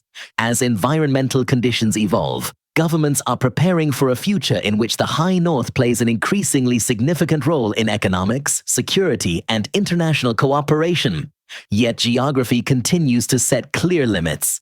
Extreme weather, seasonal ice, limited infrastructure, environmental sensitivity, and demanding operating conditions mean that Arctic navigation will remain more complex than shipping through most traditional sea lanes. Success will depend not only on shorter distances, but also on reliability, safety, economics, and international stability. The future of global trade is therefore unlikely to belong to one dominant corridor. Instead, resilience will come from a network of complementary routes. The Strait of Hormuz will remain essential for global energy flows. The Suez Canal will continue linking Europe with Asia. The Cape of Good Hope provides an alternative when disruptions occur. The Strait of Malacca remains one of the world's most efficient maritime gateways. And the Arctic may gradually expand the choices available for selected cargoes and specific trading patterns. The geography of global trade is evolving, but it is not being rewritten. For governments, shipping companies, and strategic planners, the challenge is no longer choosing one route over another. It is building resilient supply chains capable of adapting to an increasingly complex and interconnected world. Understanding these maritime choke points is more than an exercise in geography. It is essential to understanding the future of global commerce, economic security, and geopolitical strategy. Thank you for watching ATLAS GeoPulse. Across this documentary, we have followed the world's critical maritime corridors: Hormuz, Bab el-Mandeb, Suez, the Cape, Malacca, the South China Sea, and now the Arctic. Each is important on its own, but together they form something much larger, a global maritime system whose routes, infrastructure, security, and economics are increasingly connected. The assumptions that once made global trade remarkably efficient are now under pressure. Shorter routes can become riskier, longer routes can become more valuable, redundancy can become an economic advantage, and control of infrastructure can matter almost as much as control of geography. So in this final act, we step back from individual choke points and look at the map as a whole. Because the question is no longer simply where the world's ships travel. The question is who will shape the system they travel through? Who controls global trade in 2030? For decades, the world's major maritime corridors were often understood separately. Hormuz was the energy choke point. Bab el-Mandeb connected the Indian Ocean with the Red Sea. Suez provided the critical efficiency corridor between Asia and Europe. The Cape of Good Hope offered a longer alternative. Malacca connected the Indian Ocean with the manufacturing and energy centers of Asia. The South China Sea carried enormous volumes of global commerce while also becoming a major arena of strategic competition. And the Arctic remained largely a future possibility. But the maritime map is changing. The important shift is not that one route is replacing another. It is that these routes are becoming increasingly interconnected. When vessels avoid the Red Sea, traffic moves toward the Cape. When voyages become longer, ships spend more time at sea. That reduces effective capacity and changes the pressure on ports, freight markets, insurance, and inventory. A disruption that begins in one corridor can therefore create consequences thousands of miles away. Hormuz demonstrates the same principle through energy. Its importance comes from the concentration of energy flows passing through the Persian Gulf. Any serious disruption can affect not only tankers, but energy prices, insurance, shipping costs, and the wider economy. Suez represents a different kind of strategic advantage. Its value comes from distance. The shorter route between Asia and Europe saves time, fuel, and vessel capacity. But when security conditions make that route less attractive, the economics begin to change. The Cape becomes more important, not because it is more efficient, but because it provides an alternative. That distinction is becoming increasingly important. In the past, efficiency often meant concentrating activity around the fastest and cheapest routes. Now, resilience may require maintaining alternatives even when those alternatives cost more. Malacca shows another side of the equation. Its enormous commercial importance comes from concentration. But concentration also creates vulnerability. The more trade depends on a limited number of strategic passages, the greater the consequences when those passages become constrained. Further east, the South China Sea adds another layer. Here, commercial shipping operates alongside territorial disputes, military activity, and strategic competition. Its economic importance cannot easily be separated from its geopolitical importance. And beyond today's established network, the Arctic is beginning to enter the calculation. It is not yet a replacement for Suez, Malacca, or the Cape, but it represents another potential option and another reason to think about the maritime map as a network rather than a collection of isolated routes. Taken together, these corridors reveal a fundamental change. A disruption in one corridor can alter traffic in another. A longer voyage can create pressure on ports far away. A security problem can become an insurance problem. An insurance problem can become a freight problem. And a freight problem can become an economic problem. The result is a maritime system in which geography, infrastructure, security, and economics are increasingly connected. The future will therefore not be determined by a single choke point. It will depend on how the entire network responds when one of its critical links comes under pressure. The map is no longer static. It is becoming a system of connected routes, competing alternatives, and overlapping strategic interests. And that is where the next question begins. If the world is building a more complex maritime network, what kind of globalization will emerge from it? The future of global trade is not predetermined. The pressures we have examined throughout this documentary could lead the maritime system in very different directions. Three broad possibilities stand out. The first is resilient globalization. Global trade remains deeply interconnected, but the system becomes less dependent on any single route, port, supplier, or infrastructure network. Companies build larger inventory buffers. Governments invest in ports, storage, railways, pipelines, and alternative corridors. Shipping networks maintain more routing options. Critical industries diversify suppliers rather than relying entirely on the lowest cost source. This system may cost more. Redundancy costs money. Stockpiles cost money. Alternative routes may cost more than the preferred route, but the system becomes better able to absorb disruption. Globalization continues, with resilience built into it. The second possibility is fragmented globalization.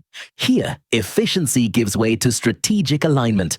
Trade increasingly follows political and security relationships. Countries seek trusted suppliers. Companies redesign supply chains around geopolitical reliability rather than price alone. Infrastructure becomes an instrument of strategic influence. Sanctions and technology restrictions reinforce competing economic networks. Instead of one highly integrated trading system, several partially connected systems begin to emerge. Trade does not disappear, but economic integration becomes weaker, duplication increases, and some goods become more expensive. The third possibility is contested globalization. Global commerce continues. Ships still cross the world's oceans. But geopolitical and military risk becomes a permanent part of the cost of doing business. Insurance remains sensitive to political conditions.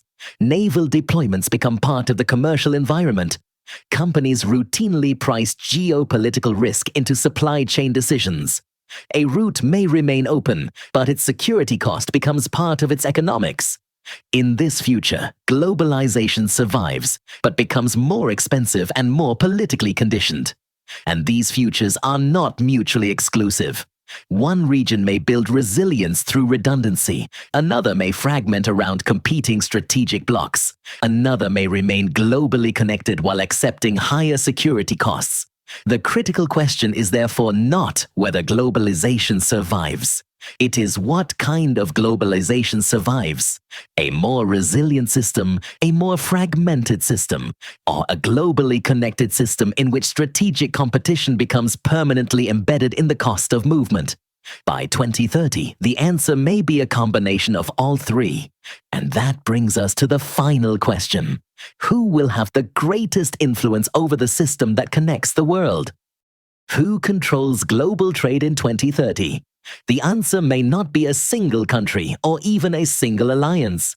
The emerging maritime order is more complicated.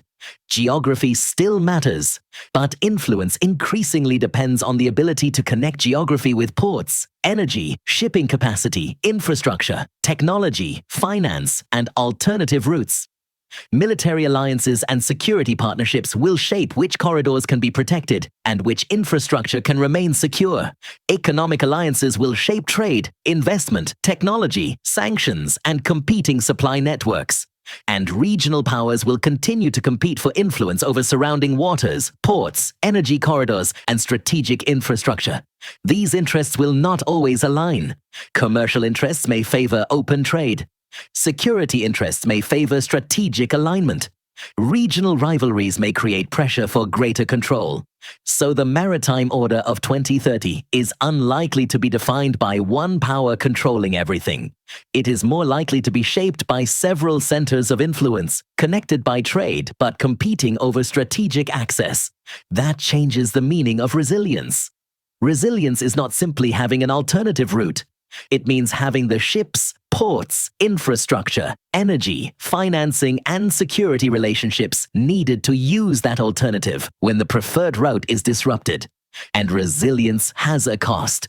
For decades, globalization rewarded maximum efficiency. The cheapest supplier, the shortest route, the fastest turnaround, and the minimum inventory. That model produced enormous economic gains. It also created dependencies. When those dependencies are disrupted, the savings created by efficiency can quickly be overwhelmed by the cost of disruption. The response does not have to be deglobalization. It can be a different form of globalization, one with more redundancy, more strategic stockpiles, more alternative routes, and greater regional capacity. But that transition will not look the same everywhere. Some regions may emphasize resilience, others may remain focused on efficiency and global integration.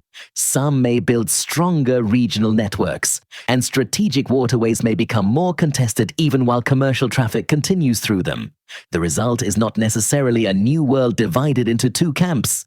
It may be a more complicated system in which cooperation and rivalry exist at the same time. Countries can compete militarily while remaining commercially interdependent. They can build competing economic partnerships while continuing to trade. And regional powers can seek greater strategic influence without being able to control the wider global network. That is why the question is not simply who has the largest navy, the largest economy, or the most important port. The greater advantage may belong to those who can combine economic strength, infrastructure, technology, energy, security, diplomacy, and access to alternatives. Even then, no actor will control the system completely.